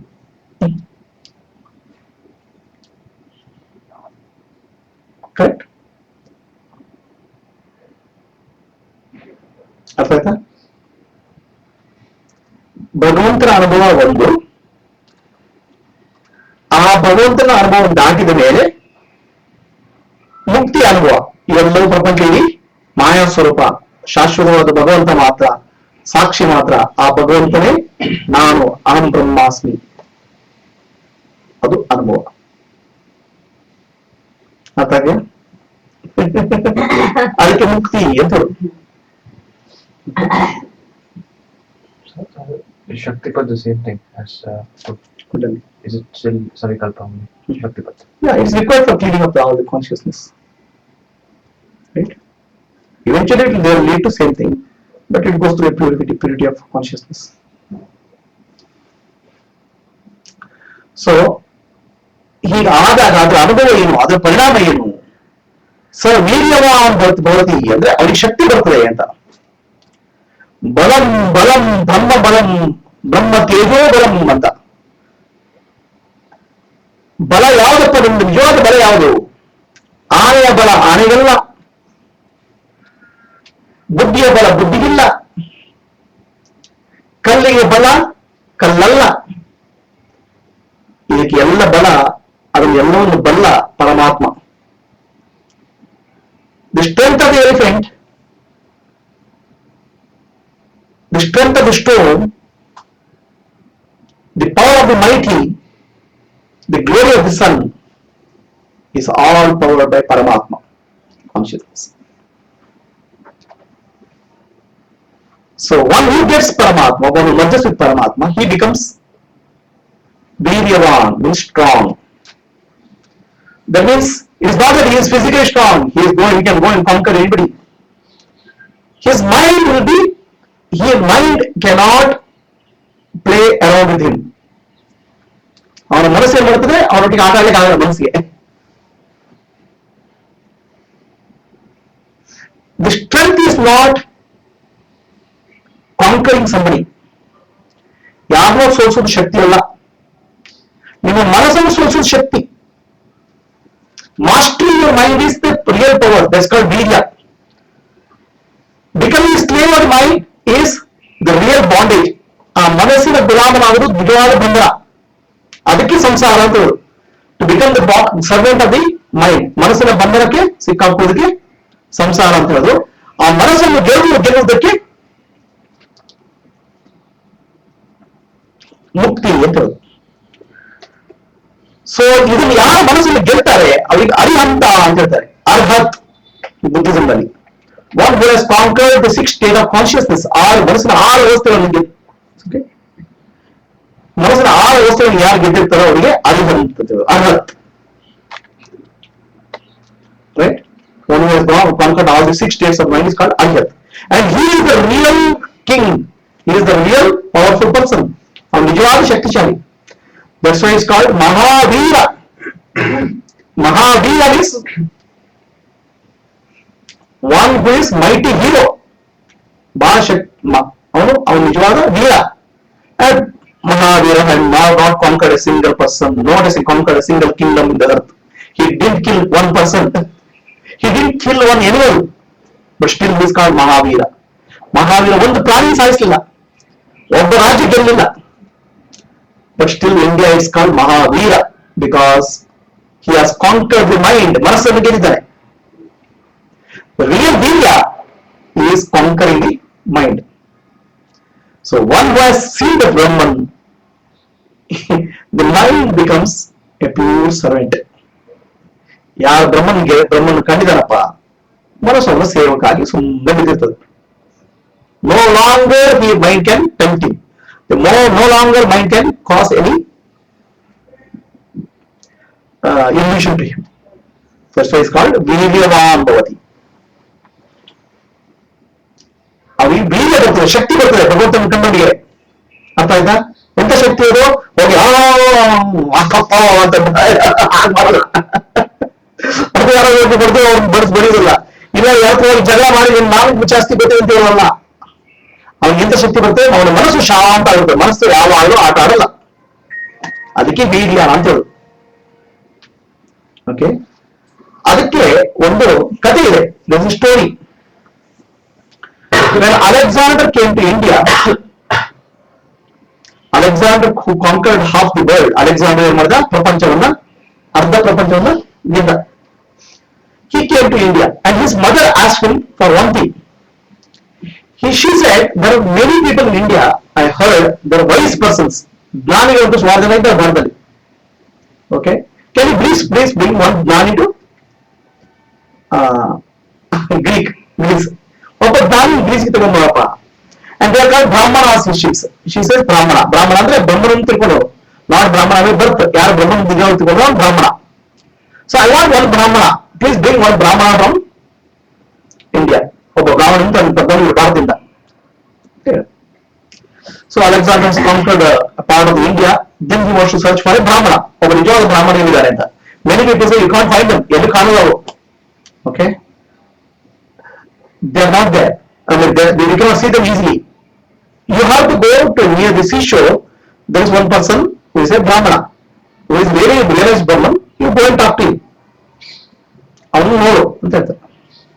ಒಬ್ಬ ಸಮುದ್ರ ನದಿ ತೀರದಲ್ಲಿ ಬಂದು ಕೂತ್ಕೊಂಡ್ರೆ ಅವನು ನೋಡಿ ನಿಜವಾದ ಬ್ರಾಹ್ಮಣ, ಅವನು ಹೋಗಿ ಮಾತಾಡುವ. ಆಯ್ತಾ? ಅಲೆಕ್ಸಾಂಡರ್ ಏನ್ ಮಾಡ್ತಾನೆ, ಅವ್ನ ಸೈನಿಕರನ್ನು ಕಳಿಸ್ತಾನೆ, ಪ್ಲೀಸ್ ಬ್ರಿಂಗ್ ದಟ್ ಅಂತ. He sends his soldiers to bring that Brahmana. The soldiers go there. This person is naked. He is a naked monk. He is sitting there smiling in a very peaceful state. ಶಾಂತ ವಾಸದಲ್ಲಿ ಕೂತ್ಕೊಂಡಿದ್ದಾನೆ. He doesn't even need a cloth. Right? The clothing is actually a conditioning in the society. So somebody who is not conditioned by anything, what does it matter to him? Right? Mahavira, Digambara, there's no cloth required. There's a social conditioning. Now when you come out of social conditioning, what is a cloth? So then the soldiers come, Sainik ಬರ್ತಾರೆ, please come, ನಮ್ಮೊಡೆ ಬಾ ಅಂತ ಹೇಳ್ತಾರೆ. He says, I am not going to come anywhere. Who told me to come? Alexander the Great told Alexander ಹೇಳಿದ್ರೆ ಬಾ ಅಂತ. So then the soldiers, he says, I am not interested in coming anywhere. If he is interested, let him come here. Alexander interested ಇದೆ, ಅವನು ಬರಲಿ ಇಲ್ಲಿ. Alexander ಆಸಕ್ತಿ ಇದ್ರೆ ಬರಲಿ ಇಲ್ಲಿ ಅಂತ ಹೇಳ್ತಾರೆ. ಸೊ Alexander ಬರ್ತಾನೆ, ಅವನಿಗೆ ಬರ್ತಾನೆ. Then he says, he tells this Brahmadani, Brahmana, you come with me, ನನಗೆ ಬಾ. I am not going to come anywhere. This is my place. ನಾನು ಎಲ್ಲಿ ಬರಲ್ಲ, ನಾನು ಇದು ನದಿ ಹತ್ರ ಇದ್ದೇನೆ, ನಾನು ಶಾಂತವಾಗಿದ್ದೇನೆ, ಆರಾಮಾಗಿದ್ದೇನೆ. Alexander said, give lot of money, ತುಂಬಾ ದುಡ್ಡು ಕೊಡ್ತೇನೆ. I have one lot of wealth. Conquering half the world means lot of money. ತುಂಬಾ ದುಡ್ಡು ಸಿಗ್ತಾರೆ. I give you money. How much money you can give? He laughs. ಎಷ್ಟು ದುಡ್ಡು ಕೊಡಿ ಸಾಧ್ಯ ಅಂತ. I give one elephant gold coins worth one elephant. You know, I weigh one elephant in gold coins and I give it to you. ಒಂದು ಆನೆಯನ್ನ ಬಂಗಾರ ನಾನು ತೂಗಿ ನೀವು ಕೊಡ್ತೇನೆ. He says, I don't need anything. ನನಗೆ ಬೇಕಾಗಿಲ್ಲಪ್ಪ. You keep it yourself. Then Alexander says, I give a kingdom. ನಾನು ರಾಜ್ಯ ಕೊಡ್ತೇನೆ. Who needs your kingdom? He says, hey, you have it. ರಾಜ್ಯ ಯಾರು? ನೀವು ತಂದು ನೀವು ಇಟ್ಕೋ. Then Alexander doesn't know what to say. Alright? He says, I'll kill you. You can very well kill me. This body is a nuisance. I want you to get rid of it. You kill it. they are on ದಂಡ ಹೋಗ್ತಾರೆ ಅಸಾಹಿತ್ಯ ಸಾಯಿಸು. Right? So ಆತ್ಮಜ್ಞಾನಿ ನನ್ನ ಸಾಯಿಸ್ತೇನೆ ಅಂತ ದುಡ್ಡು ಕೊಡ್ತೇನೆ. ದುಡ್ಡು ಯಾರಿಗೆ ಬೇಕ್ರಿ? ನನಗೆ ಬೇಕು, ನಾನು ಆರಾಮಾಗಿದ್ದೇನೆ. ನಿನ್ನ ಸಾಯಿಸ್ತೇನೆ, ಸಾಯಿಸಪ್ಪ. ದೇಹ ಹೋದ್ರೆ ಹೇಳ್ತಾರೆ ಆತ್ಮ ಉಳ್ಕೊಂಡಾಗಿದೆ, ಪರಮಾತ್ಮ ಸೇರಾಗಿದೆ, ಇನ್ನು ದೇಹ ಇದ್ರೆ ಬಿಟ್ರೆ. ಆತ್ಮಜ್ಞಾನಿ ಶಾಂತ ಆಗಿರ್ಬೇಕಪ್ಪ. has become very peaceful. No joy in the world is worth ಆತ್ಮಜ್ಞಾನ. ಆತ್ಮಜ್ಞಾನ ಎಷ್ಟು ಕೊಡುವಷ್ಟು ಆನಂದ ಬೇರೆ ಯಾವ ವಸ್ತು ಕೊಡಲ್ಲ. ಯಾವುದು ಬೇಕಾಗಿಲ್ಲ ಅನ್ಸ್ತದೆ. ದೇಹ ಕೂಡ ಬೇಕಾಗಿಲ್ಲ. ಅಂತ ಅವ್ರಿಗೆ ಸಾಲಿ ಹೆದರಿಕೆ ಅಂತದ್ದು. What is the fear of death, right? So that is called ಬ್ರಹ್ಮಜ್ಞಾನ. ಬಲಂ ಬಲಂ ಬ್ರಹ್ಮ ಬಲಂ ಬ್ರಹ್ಮ ತೇಜೋ ಬಲಂ ಅಂತ. ಬ್ರಹ್ಮಜ್ಞಾನದ ಬಲ ಏನು? ಹೆದರಿಕೆ ಇಲ್ಲ. This no fear. And when there is no fear, nothing in the world can tempt you, nothing in the world can destroy you, because you have attained the immortality. ಆ ಬ್ರಹ್ಮ, ಆ ನಾನು ಆತ್ಮ ಅನ್ನೋ ಧೈರ್ಯ ಬಂದ ಮೇಲೆ ಮತ್ತೆ ಏನು ಹೆದರಿಕೆ ಇಲ್ಲ. ಹೆದರಿಕೆ ಇದೆ ಅಂತ ಹೇಳಿದ ಮನುಷ್ಯನಿಗೆ ಅವನಿಗೆ ಆತ್ಮಜ್ಞಾನ ಬಂದಿಲ್ಲ.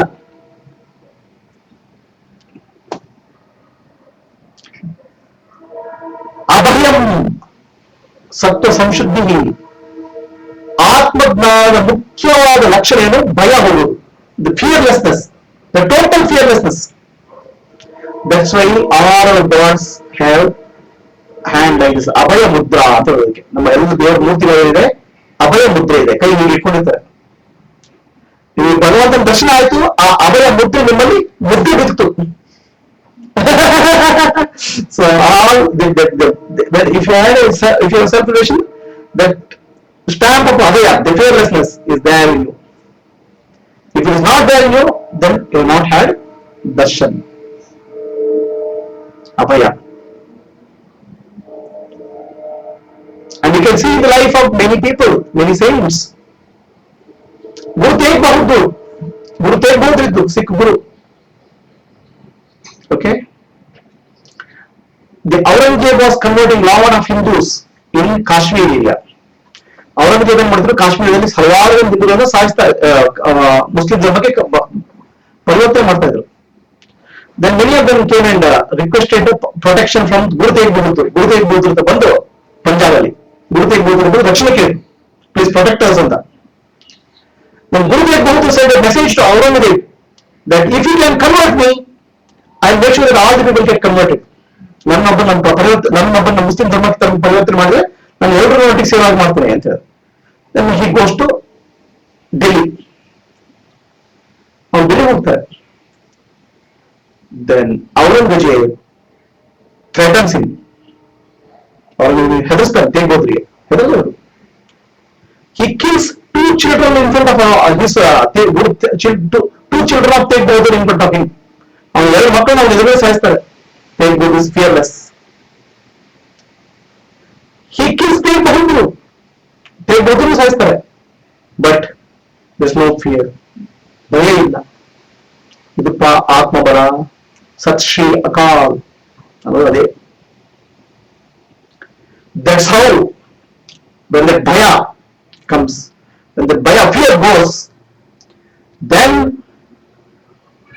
this army of Sikh, Guru Gobind Singh, army of people, they were able to fight against the Mughals. Fearlessness, dhairya. A small bunch of people from Shivaji Maharaj Sainya, it was able to face the mighty Mughals. Mughals ಎಷ್ಟು ಸಾಧ್ಯ ಆಯಿತು. That's called Atmabala, the power of the self. Indians, we didn't have any money, ದುಡ್ಡಿರಲಿಲ್ಲ. We didn't have any weapons, guns ಇರಲಿಲ್ಲ. British Empire had all the power, all the guns, all the money. British ಸಾಮ್ರಾಜ್ಯದಲ್ಲಿ ಇತ್ತು, ದುಡ್ಡಿತ್ತು, ಶಕ್ತಿ ಇತ್ತು. But they could not stand against the power of ahimsa, non-violence. They had to run away from India. And this ahimsa, power of ahimsa comes from Atmadhyana. Atmadhyana baro shakti apaidu. Balam, balam, brahma tejo balam. When the self-realization happens, when there is a power of the self-realization, the power flows. The Shakti ಹರಡ್ತದೆ. During early 17th, 14th centuries, the West Bengal was ruled by some of the Muslim emperors. To chant the name of God was sin. ಭಗವಂತನ ಹೆಸರು ಹೇಳೋದು ಅಪರಾಧ ಆಗಿತ್ತು. Then Chaitanya Mahaprabhu started singing Hare Krishna, Krishna Krishna, Hare Hare. Hare Rama, Hare Rama, Rama Rama, Hare Hare.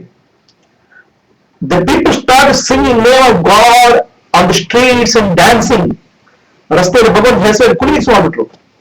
No mighty emperor can face that such a power. ಯಾರು ಅವ್ರನ್ನ ಎದುರಿಸಲಿಕ್ಕೆ ಸಾಧ್ಯ ಇಲ್ಲ. ಯಾಕಂದ್ರೆ ಇದು ಭಗವಂತನ ಶಕ್ತಿ. This is the power of the divine in you.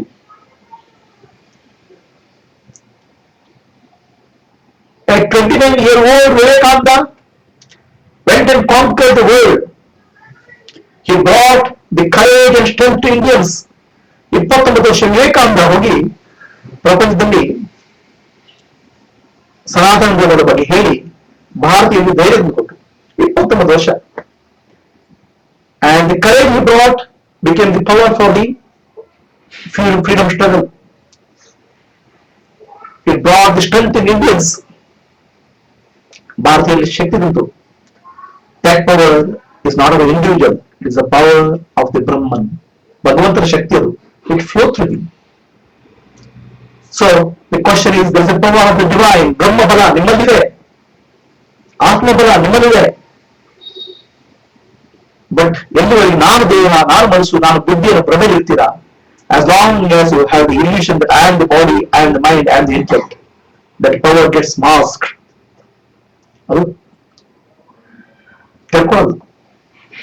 You have to become the flute of Krishna. ಭಗವಂತನ ಕೊಳಲಾಗಬೇಕು. The music of the divine has to flow through you. The Lord's music has to flow through you. That's called Brahma Bala. ವೀರ್ಯವಾನ್ ಭವತಿ ಅಂತವನು ಶಕ್ತಿಶಾಲಿ ಆಗ್ತಾನೆ. That happened in the life of Akka Mahadevi. ಅಕ್ಕ Mahadevi ಜೀವನದಲ್ಲಾಯ್ತು. Akka Mahadevi was forcefully married. ಭಗವಂತನ ಮದುವೆ ಆಗಿದ್ರು. And she had a condition that to her husband, okay, please don't disturb my puja for the Shiva, otherwise I am available to you. One day her husband disturbs her puja, our ganda our puja disturb ಮಾಡ್ತಾರೆ. Then she gets angry. She just throws her clothes away and she walked naked in the streets. ಆ ಬಟ್ಟೆಗಳನ್ನ ಬಿಸಾಡಿ ನಡೆದವರು. Imagine one queen, ಒಬ್ಬ ಹೆಂಗಸು walking without dress, ಬಟ್ಟೆಯನ್ನು ಬಿಸಾಡಿ ನಡೆಯುವ ಶಕ್ತಿ. That is the courage. ಅದು ಆತ್ಮಬಲ. What is the courage? I am not the body, I am not the mind, I am not the intellect, I am the pure awareness, self. ನಾನು ಆತ್ಮ. ಆ ಶಕ್ತಿ ಇದೆಯಲ್ಲ, the king could not stand that. It's very difficult. ರಾಜನಿಗೆ ತಡ್ಕೊಳ್ಳಿಕ್ಕೆ ಆಗಲಿಲ್ಲ. Neither anybody. The fear that I am the body is gone. I am the self. Mallikarjuna, I am the Shiva. When that courage comes, the world cannot stop you. That happened in the life of Mirabai. Mirabai ಜೀವಂತರಾಯಿತು. In her palace, people tried to kill her. She took the poison, but she didn't die. She left the palace and she went away. ಅರಮನೆಯಲ್ಲಿ ಸಾಯಿಸಲಿಕ್ಕೆ ಪ್ರಯತ್ನ ಪಟ್ಟರು, ವಿಷ ಕೊಟ್ಟರು, ಸಾಯಲಿಲ್ಲ. ಅರಮನೆ ಬಿಟ್ಟು ಹೋದ್ರು. ಆ ಧೈರ್ಯ ಬರ್ತದೆ.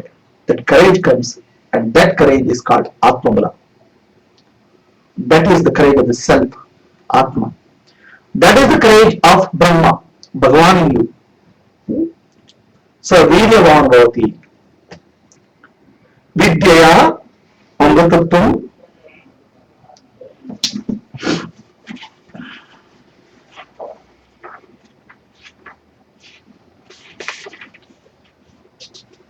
Vidyaya Vindate Amritam.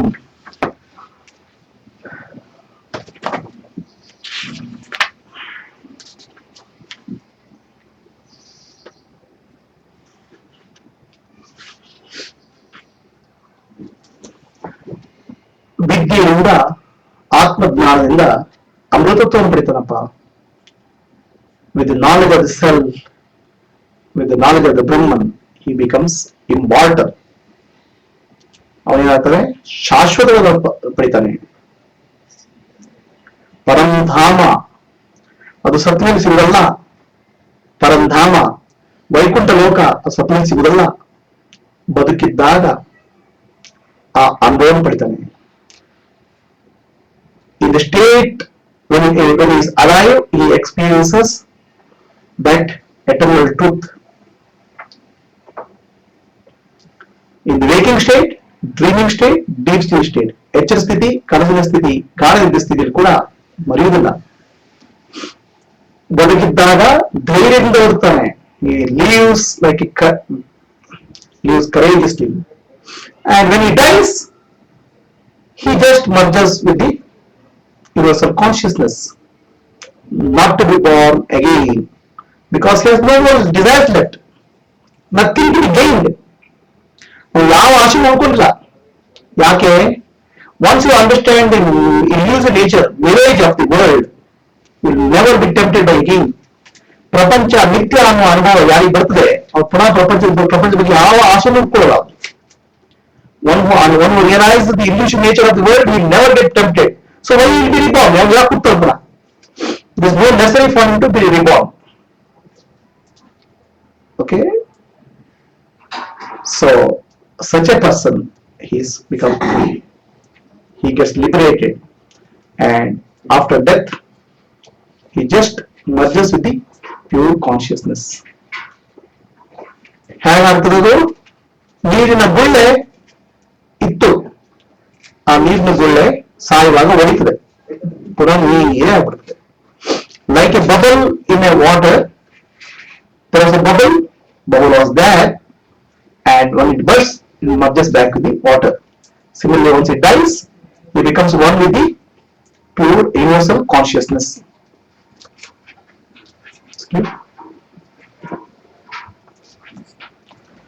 So, any questions?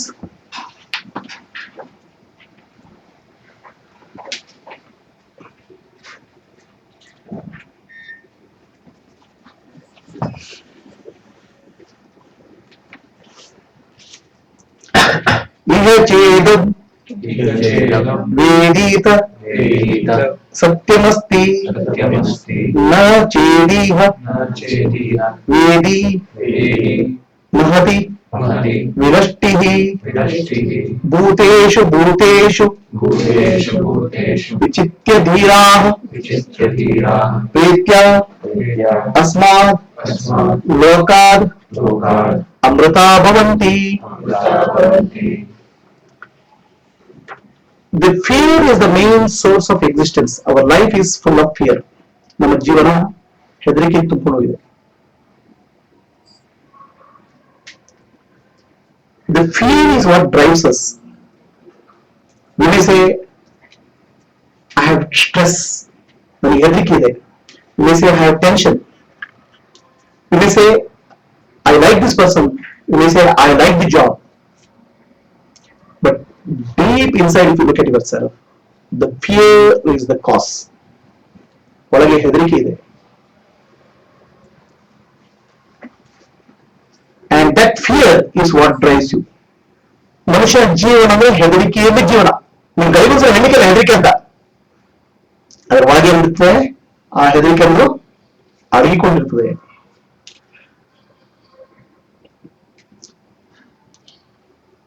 So ಆ ಹೆದರಿಕೆ ಹೋಗಬೇಕಾದ್ರೆ only one thing it is required, that you have to know yourself. ಆತ್ಮವನ್ನು ತಿಳ್ಕೊಬೇಕು ನಾವು, ಆತ್ಮಜ್ಞಾನ ಬಂದ್ಬೇಕು, ಆಮೇಲೆ ಹೆದರಿಕೆ ಹೋಗುದು. ನೀವು ಎಷ್ಟು ಹೆದರಿಕೆ ಯಾವ ಔಷಧಿ ಇಲ್ಲ. There is no medicine for that fear. No, I go to psychologist. What he will give you? He himself is afraid. ಅವನಿಗೆ ನಿಮಗೆ ಹೊರಗಡೆ he will do some profession for his money earning, right? He can give some service level medicine. No, my friend will give me comfort. The friend itself is afraid deep inside. ಆ friend ಒಳಗೆ, ಆ ಸ್ನೇಹಿತರ ಒಳಗೆ ಹೆದರಿಕೆ ತುಂಬಿಕೊಂಡಿದೆ. How can somebody give you something which they don't have? ತಮ್ಮಲ್ಲಿ ಇಲ್ದಿದ್ದು ಯಾರಿಗೆ ಕೊಡಲು ಸಾಧ್ಯ? ಯಾರಿಗೆ? Everything is superficial. Whatever your consolation, whatever comfort you get is superficial. ಶಾಶ್ವತ ಅಲ್ಲ. ಇವರು ತುಂಬಾ ಹೆದರಿಕೆ, ಹೆದರ್ಕೋಬೇಡ ಸಮಾಧಾನ. ಆ ಹೆಣ್ಬೋದು ಸಮಾನ ಅವ್ರಿಗೂ ಹೇಳಲಿಕ್ಕೆ ಇರ್ತದೆ. ಇವರು ಬೇರೆ ತೋರಿಸ್ತದೆ ಅಷ್ಟೇ. ನಿಮ್ಗೆ ಏನೋ ದುಡ್ಡು ಬೇಕಾದ್ರೆ ದುಡ್ಡಿದ್ದು ಹತ್ರ ಹೋಗ್ಬೇಕಪ್ಪ. If you want money, you have to go to somebody who has money. If you want to learn music, you have to go to somebody who has learned music. ಸಂಗೀತ ಕಲಿಬೇಕಾದ್ರೆ ಸಂಗೀತ ಗೊತ್ತಿದ್ದು ಹೋಗ್ಬೇಕು. You cannot go and learn music from somebody who doesn't know music. Similarly, if you have to get rid of fear, you have to go to somebody who has become fearless. And how can somebody become fearless? ಭಯದಿಂದ ಹೋಗ್ಲಿಕ್ಕೆ ಯಾರಿಗೆ ಹೋಗ್ಲಿಕ್ಕೆ ಸಾಧ್ಯ? Only when you realize yourself. ಆತ್ಮಜ್ಞಾನ ಬಂದವರಿಗೆ ಮಾತ್ರ ಹೆದರಿಕೆ ಹೋಗ್ಲಿಕ್ಕೆ ಸಾಧ್ಯ. Only when you realize that the God, the divine is in you, the fear can go.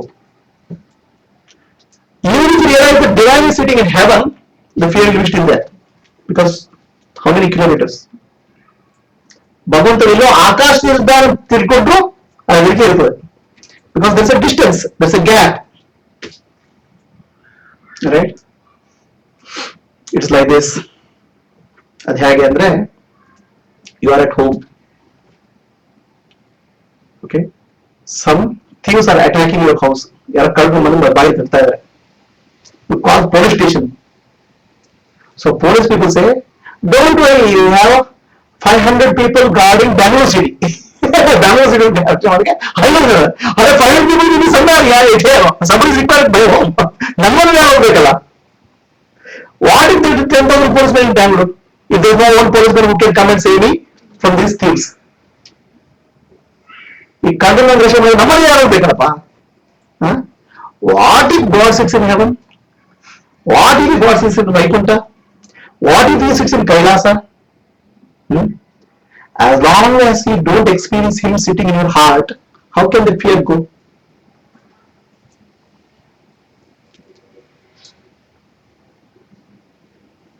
Once you realize the divinity is in your heart, the fear disappears.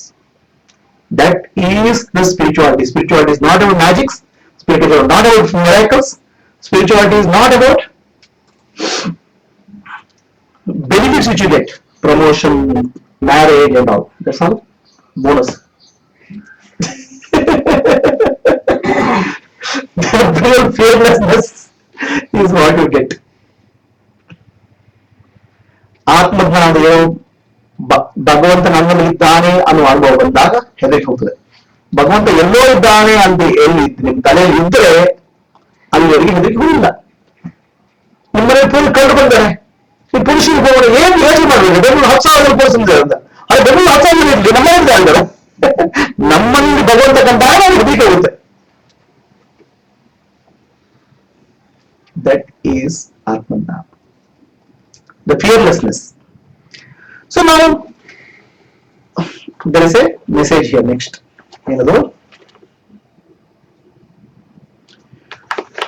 ಆ ಭಗವಂತನನ್ನು ಕಾಣ್ತೇನೆ. ಕೆಲವರಿಗೆ ಏನಾಗುತ್ತೆ, ಭಗವಂತನ ಕಾಣ್ತೇನೆ ಯಾವಾಗ ಸತ್ತ ಮೇಲೆ.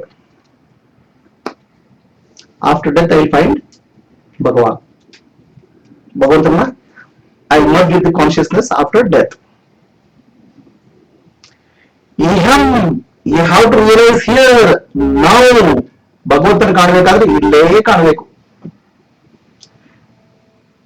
Your body, mind and intellect is the vehicle for realizing self. ಆತ್ಮಜ್ಞಾನ ಬರ್ಬೇಕಾದ್ರೆ ದೇಹ ಮನಸ್ಸು ಬುದ್ಧಿ ಇದ್ರೆ ಬರೋದು.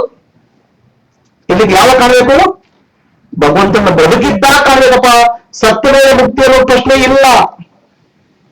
ಸತ್ತ ಮೇಲೆ ಮುಕ್ತಿ ಅಂದ್ರೆ ಭ್ರಮೆ. The liberation doesn't happen after death. Liberation happens when you are alive. ಬದುಕಿದ್ದಾಗ ಮುಕ್ತಿ, ಸತ್ತ ಮೇಲೆಲ್ಲ.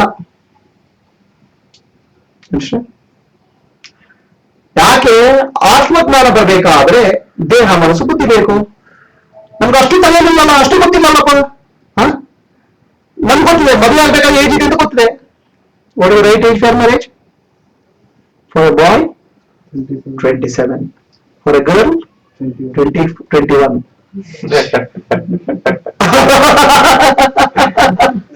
ಮದುವೆ ಏಜ್ ಗೊತ್ತಿದೆ, ಎಷ್ಟು ಬೇಕು ಎಷ್ಟು ಆಗ್ಬೇಕು ಅಂತ ಗೊತ್ತಿದೆ. ಯಾಕೆ? After after that body will change. The girl starts calling, people start calling a girl auntie. When somebody says auntie is God, yes. Auntie ಅಂತ ಕರೆದು ಮುಗಿಯಿತು, ಮದುವೆ ಆಯ್ತು ಅಂತ. And then you start people may call you Ajji also, grandmother also. Then you realize, okay, my God, I am God case ಅಂತ. Because your body is becoming, you require body for marriage, right? ಮದುವೆ ಇದೆ. Some people get married very quickly, that's okay. I'm not saying of those people. Urgent ಮದುವೆ ಮಾಡ್ಬಿಡ್ತಾರೆ. So marriage is age, ಮದುವೆ ವಯಸ್ಸಿದೆ, right? For the job is age, for getting a job, ಒಂದು ಕೆಲಸ ಸಿಗಲ್ಲ ಒಂದು ಪ್ರಾಯ ಇದೆ. For every job there's a age, age limit is there. After that you can't get a job. ಕೆಲಸ ಸಿಗಲ್ಲ, right? There's age for retirement because you can't work anymore, right? So most of the people think that self-realization is after post-retirement. Then you can become useless for anything. This is realization the age.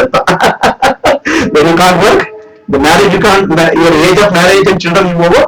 When you have become retired, so it's time for dedication to Bhagavan. Then you will have teeth also. Okay, because that's also replaced by benches. So you say Rama, you become Rama. Krishna, Krishna.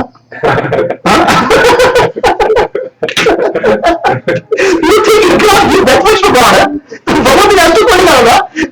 Your best of your body you don't give to a husband, boy or a girl, husband or wife. Best of your work you have to give to a job. And worst of the whole thing you want to give to God. Bhagavan is going to put it in a hopeless case. Is that what your life is? No, offer flowers to Bhagavan. Yeah, you are taking flowers from the plant and giving it. Nothing of yours, no? Bhagavan who ಕೊಡ್ತೀರಾ? ಅರೆ ನಿಮ್ಮ ಜೀವನ, the best part of your life. What are you giving to? Whom are you giving? ನಿಮ್ಮ ಜೀವನದ ಒಳ್ಳೆ ಭಾಗ ಏನು ಕೊಡ್ತೀರಾ? The body is to be given to husband or wife, okay, or to the child. The work has to be given to the boss. The money goes to the bank, and you are being flown to the Bhagavan. As long as your concept is very clear, as long as nothing of me goes to God, I am fine. None of me are being put I'm fine. Life is not like that. You have to realize Bhagavan. You realize God now and here. When your body, mind is in good condition, not in a damaged condition. Their Manas Buddhi not in useless condition. Up here? What's so many questions? Their Manas Buddhi when it's in peak condition. Atman yav burde ನನ್ನ ಮನಸ್ಸು ದೇಹ ಬುದ್ಧಿ ಒಳ್ಳೆ ಶರೀರ condition ಇದ್ದಾಗ you have to offer the best part of you, your body, mind and intellect, at least something to God. Okay, then you can get Bhagavan, not by getting flowers from the market, okay, not by breaking a coconut which nothing belongs to you. You have to offer your ignorance. ನಮ್ಮ ಅಜ್ಞಾನ ಕೊಡಬೇಕು ಭಗವಂತನಿಗೆ. You have to offer your illusions. You have to offer something which you have, which is we have full of foolishness here, that this is mine. ಅಜ್ಞಾನ ಕೊಡಿ. Why cut that flower here? Life, you are plucking it. To offer something to Bhagavan, you are plucking the flower, you are taking life out of that and offering it to Bhagavan. Bhagavan jiva kotta, he gave life to the flower, and you are taking life out of that and give it to offering to Bhagavan. What is this concept? Please tell me. Have you given anything of you to Bhagavan? No, don't say tomorrow I'll cut my hand and give something. That's not expected. What you have to have is you have to really give your heart. The heart is the flower. The flower of the heart. ನಮ್ಮ ಮನಸ್ಸಿನ ಭಗವಂತನ ಯಾತ್ರೆ ಮಾಡಬೇಕು. Have we done that?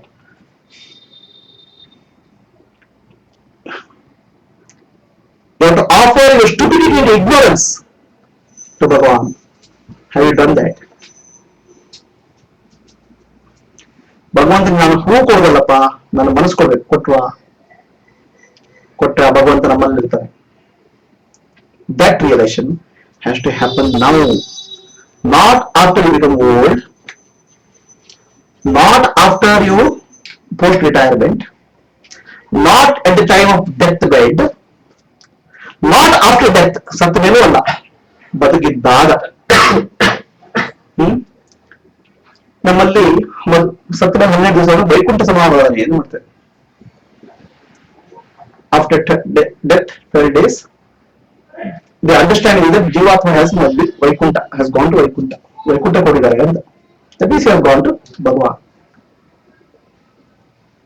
Right? It is not after death, my dear. ಸತ್ತ ಮೇಲಲ್ಲ. While you are alive, you have to realize God. ಬದುಕಿದ್ದಾಗ ಭಗವಂತನ ಕಾಣಬೇಕು. ಕಂಡಿರಾ?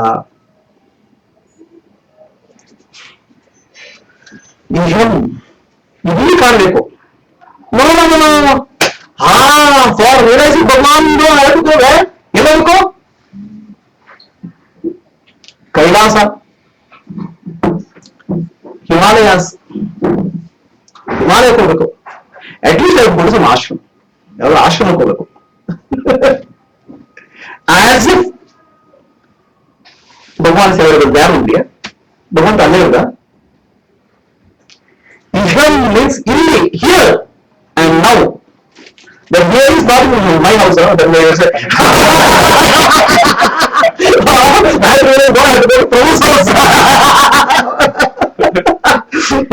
Australia is not really Bhagwan. ಆಸ್ಟ್ರೇಲಿಯಾದಲ್ಲಿ ಭಗವಂತ ಕರೆಕ್ಟ್ ಆಗಲ್ಲ ಅಂತಲ್ಲ. ಅದು ಬಿಟ್ಟು Himalaya, that's also not correct. ಹಿಮಾಲಯಕ್ಕೆ ಹೋಗೋದು ಅದು ಕರೆಕ್ಟ್ ಅಲ್ಲ. Iham means wherever you are, ಎಲ್ಲಿದ್ರೋ ಅಲ್ಲೇ. For realizing God, you don't have to go anywhere. You don't have to go anywhere outside. ಭಗವಂತ ಕಾಣಿಗೆ ಎಲ್ಲೂ ಹೊರಗೆ ಆಗತ್ತೆ ಇಲ್ಲ. You have to go inside. ಒಳಗೆ. Right? Iham ಅಂದ್ರೆ ಒಳಗೆ. Now, here. So, you have heard this word called now and here. NOWHERE. Now, here. Right? Now means at this moment, not after you become old. Now, here means here. Means not in my house. Here means here. If you can't God now and here, you will not find, you find him where. NOWHERE. Nowhere. ಎಲ್ಲೂ ಇಲ್ಲ. Now and here. If you are not able to do that, no. No, I find God in temple. ಭಗವಂತನ ದೇವಸ್ಥಾನ ಕಾಣ್ತಾನೆ. Have you found the God in the temple of your heart? ಭಗವಂತ ನಿಮ್ಮ ಹೃದಯನೊಬ್ಬ ದೇವಸ್ಥಾನ ಕಂಡ್ರಪ್ಪ. That is called now and here. If you have to realize the self, it has to be now and here. It is nowhere else. There is no agalla. Even if you go to Himalayas, you are missing.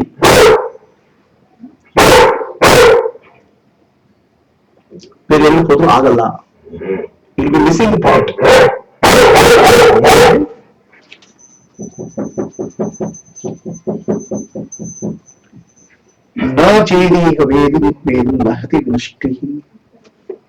If you don't realize the self, it's the greatest disaster in your life. That's what it says. It's not a blunder. It's not a mistake. It's a disaster in your life. Okay? So, we get upset. And we look at that. When I want to get a job of my choice, ನನಗೆ ಬೇಕಾದ job ಕೆಲಸ ಸಿಕ್ಕಿಲ್ಲ, ದುಃಖ ಆಗ್ತದೆ. Right? When I don't get a boy whom I love, people feel as if they lost the whole world. ನಂಗೆ ಮದುವೆ ಆಗೋದು ಹುಡುಗ ಸಿಕ್ಕಿಲ್ಲ, ಅಯ್ಯೋ ಪ್ರಪಂಚನೇ ಕಳೆದೋಯ್ತು. ಆ ಹುಡುಗಿ ಸಿಗಿಲ್ಲ ನನಗೆ. I didn't marry the girl whom I loved. I lost my life.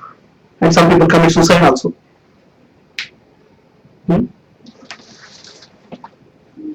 Battery.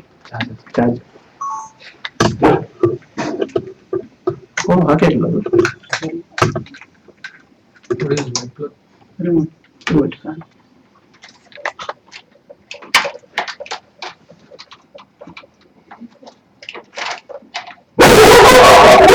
Shit. Okay.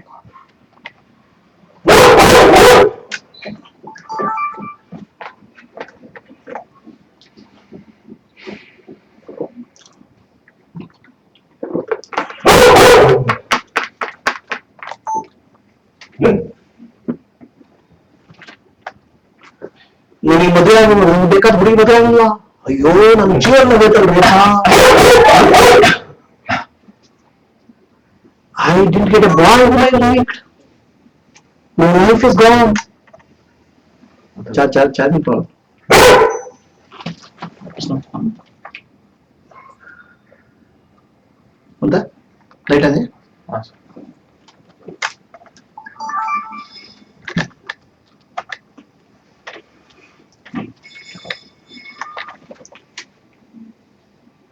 ಬಂದಿಲ್ಲ. So I lost money. 1000 rupees pickpocket. 1,000 ರೂಪಾಯಿ pickpocket ಆಗಿತ್ತು. How many days you worried? ಎಷ್ಟು ದಿವಸ ಯೋಚನೆ ಮಾಡಿದ್ವಿ?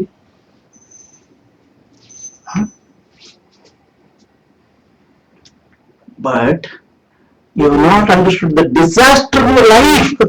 ಜೀವನದಲ್ಲಿ ಆರಾಮ ಆಗ್ತಾ ಇದೆಯಪ್ಪ. You have not realized the God, the self divinity in you. ನಿಮ್ಮಲ್ಲಿರುವ ಆತ್ಮ self, you have not realized. There is no greater disaster than that.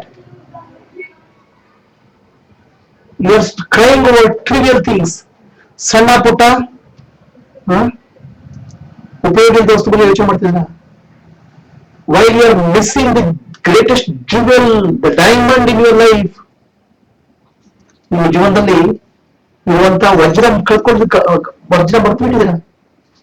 And you are crying over some polished gold. What is the fake gold? ಅರ್ಥ ಇದ್ದೀರಾ? ಯಾವ್ದ್ರ ಬಗ್ಗೆ? ಉಪಯೋಗದ ಬಗ್ಗೆ ಅರ್ಥ ಆಗ್ತಾ ಇದ್ದೀರಾ? People commit suicide when they don't get a right boy or right girl. Forget about right boy or right girl. Last SLC examination, some girl committed suicide at 92% marks.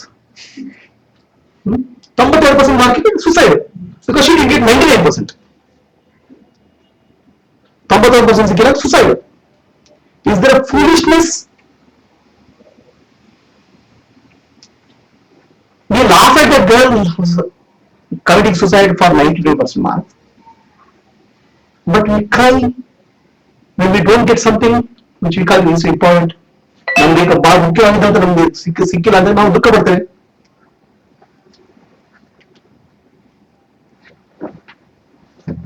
I don't want to understand our foolishness.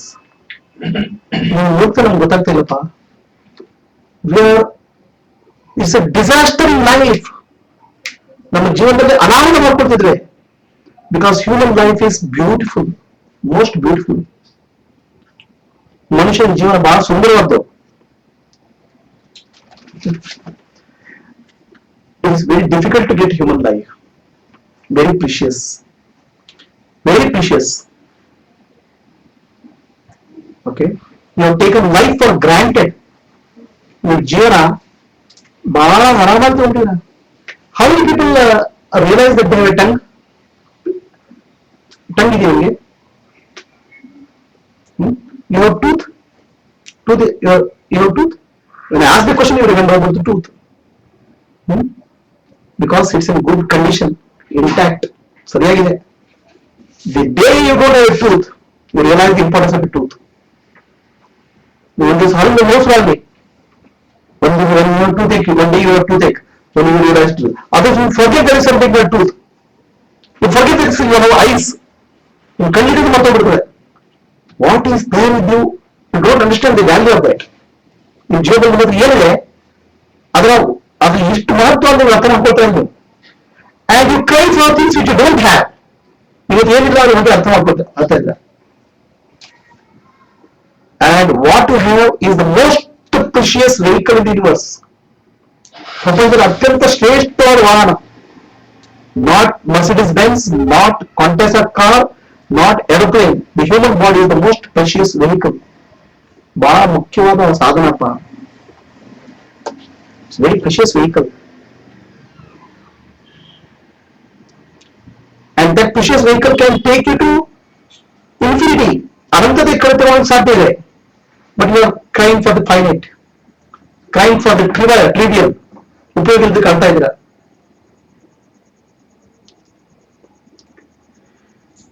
One day, a light aircraft was flying over Africa. The aircraft ಹೋಗ್ತಾ ಇತ್ತು ಆಫ್ರಿಕಾದಲ್ಲಿ, and it met with an accident and fell. ಆಫ್ರಿಕಾದಲ್ಲಿ ಕೆಳಬಿತ್ತು. It fell into area of tribals. ಒಂದು ಆದಿವಾಸಿಗಳಲ್ಲಿ ಬಿತ್ತು ಅಲ್ಲಿ. They don't know what is airplane is about. Okay, ಅದು airplane ಏನು ಗೊತ್ತಿಲ್ಲ. So many people came there, they saw something which came from heaven. ಆಕಾಶದಿಂದ ಏನೋ ಬಂದೆ, they said this come from God. ಭಗವಂತನ ಏನೋ ಬಂದು ಹೇಳಿದ್ರು. Then they had a good dance. Party. They put garland and forward to the airplane. Okay, so they had a dance. Okay, so it's very sacred because it came from the sky. ಆಕಾಶದಿಂದ ಬಂತದು. It went on for so many days. Then one very old elder man, he found this is a wheels, ಚಕ್ರ ಇದಕ್ಕೆ. So I can use it like a bullock cart. ನಾನು ಏನು ಮಾಡೋದು, ಗಾಡಿ use ಮಾಡ್ಬೋದು. So he got 2 bulls and used it as aircraft as a bullock cart. Now it became a bullock cart. ಏನಾದ್ರು ಹೆಚ್ಚಿನ ಗಾಡಿ ಆಯ್ತು, aircraft. Okay, after some day somebody found some toilet inside. Allu toilet ಇದೆ, so he used it as a toilet. Nice toilet. One day somebody who had lost his way came there. ಒಬ್ಬ ದಾರಿ ತಪ್ಪಿ ಬಂದವನು ನೋಡ್ದ. It's an aircraft there, and he found he was aircraft engineer. He put repaired this and it is able to fly. And before these people realized, he flew away. And again they did namaskar to the aircraft because it's flying. ಹಾಗೆ ಹೋಗ್ತಾ ಇರೋದು, right? Human body is like that. It's an aircraft. ಮನುಷ್ಯನ ದೇಹ ಇದೆಯಲ್ಲ, ಅದೊಂದು ವಿಮಾನ ಇದ್ದ ಹಾಗೆ. It can take you to the divinity, infinity. ಅನಂತತೆ ಕರ್ಕೊಂಡು ಶಕ್ತಿ ಇದೆ ನಿಮಗೆ. How are you using it? Are you using it like a bullock cart? ನೀವು ಹೇಗೆ ಉಪಯೋಗ ಮಾಡ್ತಿದ್ದೀರಾ? ಎತ್ತಿನ ಬಂಡಿ ಹೇಗೆ ಮಾಡ್ತಿದ್ರು? Or are you using it as a toilet machine? Whole of your life you are using this body as a food processing engine. It goes out.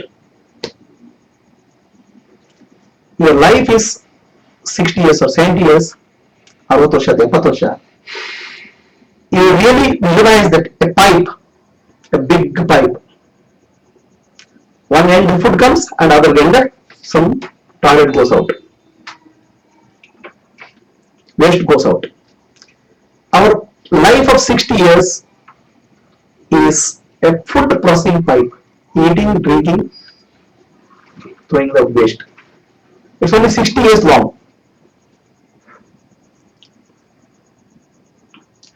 ನಮ್ಮ ದೇಹ ಬರೀ ತಿನ್ನೋ ಮಿಷನ್, ತಿನ್ನೋದು ಬಿಡೋದು.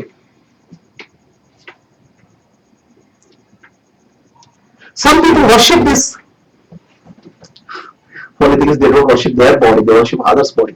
How beautiful that girl is here. ಆ ಹುಡುಗಿ ಎಷ್ಟು ಚೆನ್ನಾಗಿದಪ್ಪ, ಆ ಹುಡುಗ ಎಷ್ಟು ಚೆನ್ನಾಗಿದ್ದಾನೆ.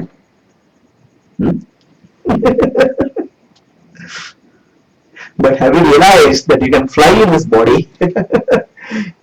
ಈ ಶರೀರದಲ್ಲಿ ನೀವು ಭಗವಂತನ ಕಾಣಲಿಕ್ಕೆ ಸಾಧ್ಯ ಇದೆಯಪ್ಪ. You can attain the divinity, you can attain the infinity in this body. ಈ ಶರೀರದಲ್ಲಿ ಪರಮಾತ್ಮನ ಕಾಣಲಿಕ್ಕೆ ಸಾಧ್ಯ ಇದೆ. That is why if you don't do it, it's a disaster. Okay, ನೀವು ಮಾಡಿದ್ರೆ ಅದು ಅನಾಹುತ. It's not even small mistake. Disaster.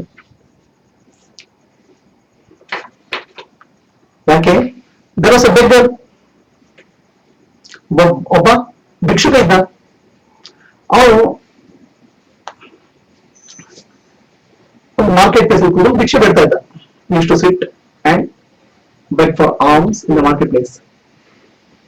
He lives there, ಅಲ್ಲೇ ಬದುಕಿರ್ತಾನೆ, there's a shed there, he lives there, begs, eats, sleeps there. Every day he used to get some 10 rupees, 20 rupees, wherever people put some money in that. He has not gone out anywhere. ಅವನೆಲ್ಲೂ ಹೋಗಿಲ್ಲ. 10 ರೂಪಾಯಿ 15 ರೂಪಾಯಿ ಸಂಪಾದನೆ ಆಗುತ್ತೆ, ತಿಂತಾನೆ, ಮಲಗ್ತಾನೆ. Okay, one day he died. ದಿವಸ ಬದುಕ್ತಾನೆ, ಸಾಯ್ತಾನೆ. ಸತ್ತಾಗ the municipality people come, they want to bury him. They don't want to waste that fuel by taking him to some place. So that they thought they will bury him in the place where he is sitting. ಅವನು ಕೂತ್ಕೊಂಡ ಜಾಗದಲ್ಲಿ ಹೋಗೋಣ ಅಂತ. And they start digging. Suddenly they find there's a pot, 3 pots full of gold. The place where he is sitting. It's buried deep inside the ground. Somebody few centuries back must have buried that pot of gold there. ಬಂಗಾರ ನಾಣ್ಯಗಳು ತುಂಬಿದ ಕೊಪ್ಪರಿನಲ್ಲಿ ಒಳಗಿದೆ. And this person is living there, begging for day-to-day food, struggling, all the while not knowing that he is sitting on a mine of gold. ಅವನು ಬಂಗಾರ ನಾಣ್ಯಗಳು ಕೂತ್ಕೊಂಡಿದ್ದಾನೆ, ಅವ್ನು ಗೊತ್ತಿಲ್ಲ ಭಿಕ್ಷುಕರಿಗೆ. ದಿನ ಭಿಕ್ಷೆ ಬೆಳಿ ಜೀವನ ಮಾಡ್ತಾನೆ. ಸತ್ತ ಮೇಲೆ ಗೊತ್ತಾಗುತ್ತೆ. ಹಾಗೆ like that we are beggars. ನಾವು ಭಿಕ್ಷುಕರು. We keep on begging for small joys of life. Eating little bit of food is a joy. Listening to some music is a joy. ಸಂಗೀತ ಕೇಳೋದು ಆನಂದ. Getting married is a joy. I don't know. After marriage. Okay. Getting a job is a joy. You have to tell me after you meet the boss. Right? ಸಣ್ಣ ಸಣ್ಣ ಆನಂದಕ್ಕೋಸ್ಕರ ಭಿಕ್ಷೆ ಬೇಡ್ತೇವೆ ನಾವು. When the greatest of joy and bliss is in our heart, ಆನಂದದ ಗಣಿಯಾದ ಭಗವಂತ ನಮ್ಮ ಒಳಗಿರುವಾಗ ನಾವು ಭಿಕ್ಷೆ ಬೇಡಿ ಜೀವನ ಮಾಡ್ತೇವೆ. Live begging. That is the disaster which is told here. And after you die, you cannot get it. ಸತ್ತ ಮೇಲೆ ಸಿಗಲ್ಲ ಅದು. Somebody else will get it. Somebody else also can get it. Bhuteshu vichitta dhiraha. Now realizing has to happen in such a way. Earlier is said, in the last talk I said, you have to realize yourself. ನಿಮ್ಮ ಆತ್ಮವಾಗಿ ಭಗವಂತನ ಕಾಣಬೇಕು. You have to realize self in you. Now he says, Bhuteshu vichitta dhiraha. Not only that, he will experience the divinity in every living being. Okay. ಪ್ರತಿ ಜೀವಿಗಳಲ್ಲಿ ಪ್ರಾಣಿಗಳಲ್ಲಿ ಭಗವಂತನ ಅನುಭವ ಬರೀತಾನೆ ಅವನು. ಅವನಿಗೆ ಮಾತ್ರ ಅಲ್ಲ. ಸೊ ಅವನಿಗೆ ಮಾತ್ರ special. No, I am special. ಯಾರು? I am God. All of you are human beings. No. He experienced the divinity in all living beings, in smallest and mightiest of mightiest. Bhuteshu vichitta dhiraha. He experienced the divinity in all living. ಪ್ರತಿ ಪ್ರಾಣಿಗಳಲ್ಲೂ ಭಗವಂತನ ಕಾಣ್ತಾನೆ, ಪ್ರತಿ ಜೀವಿಗಳಲ್ಲೂ ಭಗವಂತನ ಕಾಣ್ತಾನೆ, ಪ್ರತಿ ಮನುಷ್ಯರಲ್ಲೂ ಭಗವಂತನ ಕಾಣ್ತಾನೆ. ತನ್ನಲ್ಲಿ ಮಾತ್ರ ಅಲ್ಲ. In reality, he experienced the divinity in everywhere. Other than divinity, he doesn't see anything. ಆತ್ಮವನ್ನು ಬಿಟ್ಟು ಬೇರೆನೂ ಕಾಣಲ್ಲ ಅವನಿಗೆ. Such a person is called Dhiraha. He is the real courageous one. Why real courageous one? Why the courage comes? Dhiraha. Why is he Dhira? He is Dhira. First thing is, he has gone beyond the ordinary. Most of the people live a very ordinary life, insipid life. They don't realize it. They give color to that life by money, by power, by dress, by hairstyle. They try to color their life. There's no real color in that. Okay. What's over? Any questions? No. Why? What's the next click to you? Nothing. I have lots. So we are trying to hide the gaps in us through makeup. It can fool somebody, but can you fool yourself? ನೀವು dress ಮಾಡ್ಕೊಂಡು ಬಣ್ಣ ಹಾಕೊಂಡು ತಿರುಗಾಡಿ ಬೇರೆ ಮೋಸ ಮಾಡಿದಾಗುತ್ತೆ, but ನಿಮ್ಮನ್ನು ಯಾಕೆ ಮೋಸ ಮಾಡ್ಕೊಳ್ತೀರಾ? Why are fooling yourself? A Dhira is one who has questioned himself. He has questioned what is right or wrong. ಯಾವುದು ಸತ್ಯ ಅಂತ ಕಂಡುಹಿಡಿತಾನೆ, ಸತ್ಯದ ಮಾರ್ಗದಲ್ಲಿ ಪ್ರಯತ್ನ ಮಾಡ್ತಾನೆ. He is not stuck by the superficial. ಬಾಹ್ಯ ವಸ್ತುಗಳನ್ನು ಬಿಟ್ಟು ನಿಜವಾದ ಒಳಗೆ ಹೋಗ್ತಾನೆ. ಅದಕ್ಕೆ he is courageous. Right? He is taken a path. He has a path breaking approach which is different from ordinary. ಸಾಮಾನ್ಯದಿಂದ ಬೇರೆ ದಾರಿ ಹೋಗ್ತದೆ ಅವನು. ಯಾವುದು ಆತ್ಮಜ್ಞಾನ ಮಾರ್ಗ. That's why is Dheera. Dhira means courageous. Because he has got the courage to question the superficial nature of the world. We cannot question the superficial of the nature of the world. We don't. We are afraid. Are you?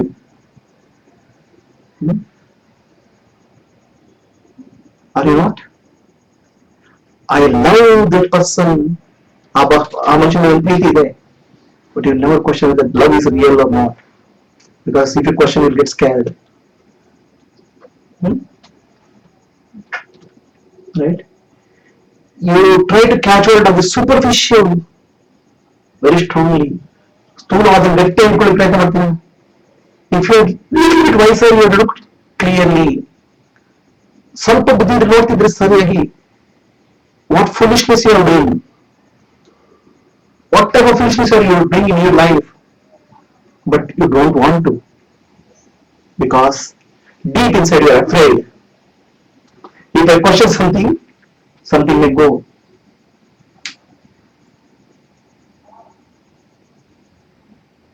Any no doubts? The one who questions life really, one who is not happy with the superficial nature of life, one who wants to see the real depth of life, such a person is only Dhira. Others people live in a very superficial life. ಬಹಳ ಸ್ಥೂಲವಾದ ಜೀವನ ಮಾಡ್ತಾರೆ. That's why he is Dhira. And he is Dhira because he sees the divinity in all living beings. ಎಲ್ಲ ಜೀವಗಳಿಂದ ಭಗವಂತನ ಕಾಣ್ತಾನೆ. It is easy to see. You go to temple and do namaskar to God. It's easy to see the divinity in the stone. But can you see the divinity in your husband? Somebody told me, I can see the divinity everybody except my husband. In your close relatives, in your close friends. Okay? In human being, in anyone, can you see the divinity? ನಾವು ಭಗವಂತನನ್ನ ಪ್ರಾಣಿಗಳಲ್ಲಿ, ಪಶುಗಳಲ್ಲಿ, ನಮ್ಮ ಹೆಂಡತಿಯಲ್ಲಿ, ಮಕ್ಕಳಲ್ಲಿ ಕಾಣಲಿಕ್ಕೆ ಸಾಧ್ಯ ಇದೆಯಾ? It's easy to see the divinity in great things. Can you see the divinity in small things? ದೊಡ್ಡ ವಸ್ತುಗಳು ಭಗವಂತನ ಕಾಣಲಿಕ್ಕೆ ಸಾಧ್ಯ, ಸಣ್ಣ ವಸ್ತುಗಳು ಕಾಣ್ತೀರಾ? A person who can see the divinity equal in all things, ಭಗವಂತನ ಎಲ್ಲಾದ್ರೂ ಕಾಣ್ತಾನೋ, he is Dhira. Because for him there is nothing big, nothing small. He has gone beyond the big and small. He has gone beyond big and God, the big, good and bad. ಒಳ್ಳೆದು ಕೆಟ್ಟದನ್ನು ದಾಟಿದಾನೆ, ಎಲ್ಲವೂ ಭಗವಂತನ ಕಾಣ್ತಾನೆ. Such a person is Dhira. Other people are living a very superficial life. ವಿಚಿತ್ಯ ಧೀರಾಃ ಭೂತೇಷು ಭೂತೇಷು ವಿಚಿತ್ಯ ಧೀರಾಃ ಪ್ರೀತ್ಯ ಅಸ್ಮಾದ್ ಲೋಕ ಅಮೃತಃ ಭವತಿ. Only such A person, ಅಂತವ್ರು ಮಾತ್ರ ಈ ಪ್ರಪಂಚವನ್ನು ಬಿಟ್ಟ ಮೇಲೆ ಅಮೃತತ್ವವನ್ನು ಪಡಿತಾನೆ, ಪರಂಧಾಮವನ್ನು ಪಡಿತಾನೆ. He attains the supreme when he dies, when the body becomes old. Body is the vehicle, they have the vehicle, vehicle it has taken to right destination, it is God. It's not outside but inside. ನಮ್ಮ ಶರೀರ ಮನಸ್ಸು ಬುದ್ಧಿಯನ್ನು ಭಗವಂತನ ಕಡೆ ಕರ್ಕೊಂಡಿದೆ. ಆ ವಾಹನಕ್ಕೂ destination ಮುಖ್ಯ ಆಗಿದೆ. ಯಾವುದು? ಆತ್ಮ ಪರಮಾತ್ಮನ ಕಂಡಾಗಿದೆ. ತನ್ನಲ್ಲಿ ಮಾತ್ರ ಅಲ್ಲ, ಪ್ರತಿ ಜೀವಿಯಲ್ಲಿ ಕಂಡಾಗಿದೆ. ಅವನು ಬೇರೆ ಏನ್ ಕೆಲಸ ಇದೆ? What else is left in his life? He is not attracted by any superficial thing. He is not disturbed by any superficial. He is peaceful. He is happy. He is blissful. It is like somebody has become millionaire. Nothing for him, nothing else to do for him. So he will not come back to the earth for again, because he has become one with the Bhagavan, one with the consciousness. Chetan Doti ಒಂದಾಗಿದ್ದಾನೆ. Any questions? So it's okay. So ನಮ್ಮ ಆತ್ಮಜ್ಯೋತಿ ಸತ್ಸಂಗದ ಮ್ಯಾಗಝೀನ್ಗಳನ್ನ ಮಾಡಿದರೆ, ಇದು this not available for it's not available. You can just see it. If you want, you can download it from internet. ಅಲ್ಲಿ download ಮಾಡ್ಬೋದು. ಈ copy, ಈ magazine only ಒಂದು copy colour print out ತಗೊಂಡಿದ್ದಾರೆ. So Komal, Gayatri and many people, Prasad and many people have done this great service. Divyajyoti magazine ಅನ್ನ 6 ತಿಂಗಳ magazine ನ printing ಹಾಕಿದ್ದಾರೆ. This for people to see. Just see this magazine. Very nicely it has come. So they have done a great service. All those people who are involved in this service may have their mind be purified, all vasanas emptied out, and realize the self. Nice magazines are there.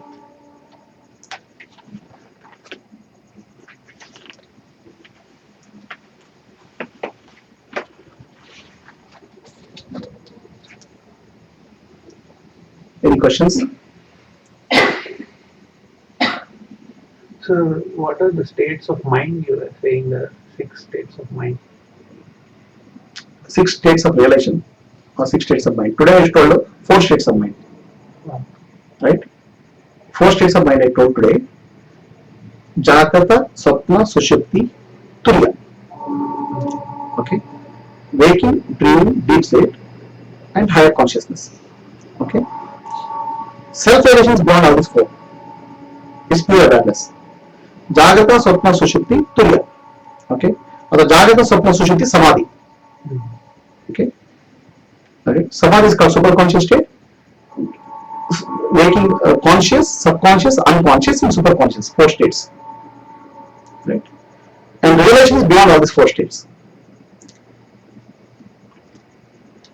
Any questions? Okay. We'll do meditation for some time. Dhyana vadana. We are light on this light. We let this light be there. We light it. So okay, so Yeah. it is suggested light. Yeah. Still focus on you. Okay. So what is meditation? ಧ್ಯಾನ ಅಂದ್ರೆ ಏನು? ಧ್ಯಾನ ಅಂದ್ರೆ ನಮ್ಮ ಮನಸ್ಸನ್ನ ಶಾಂತ ಸ್ಥಿತಿಗೆ ತಗೋಬಹುದು ಧ್ಯಾನ. Taking our mind, making our mind deeply silent.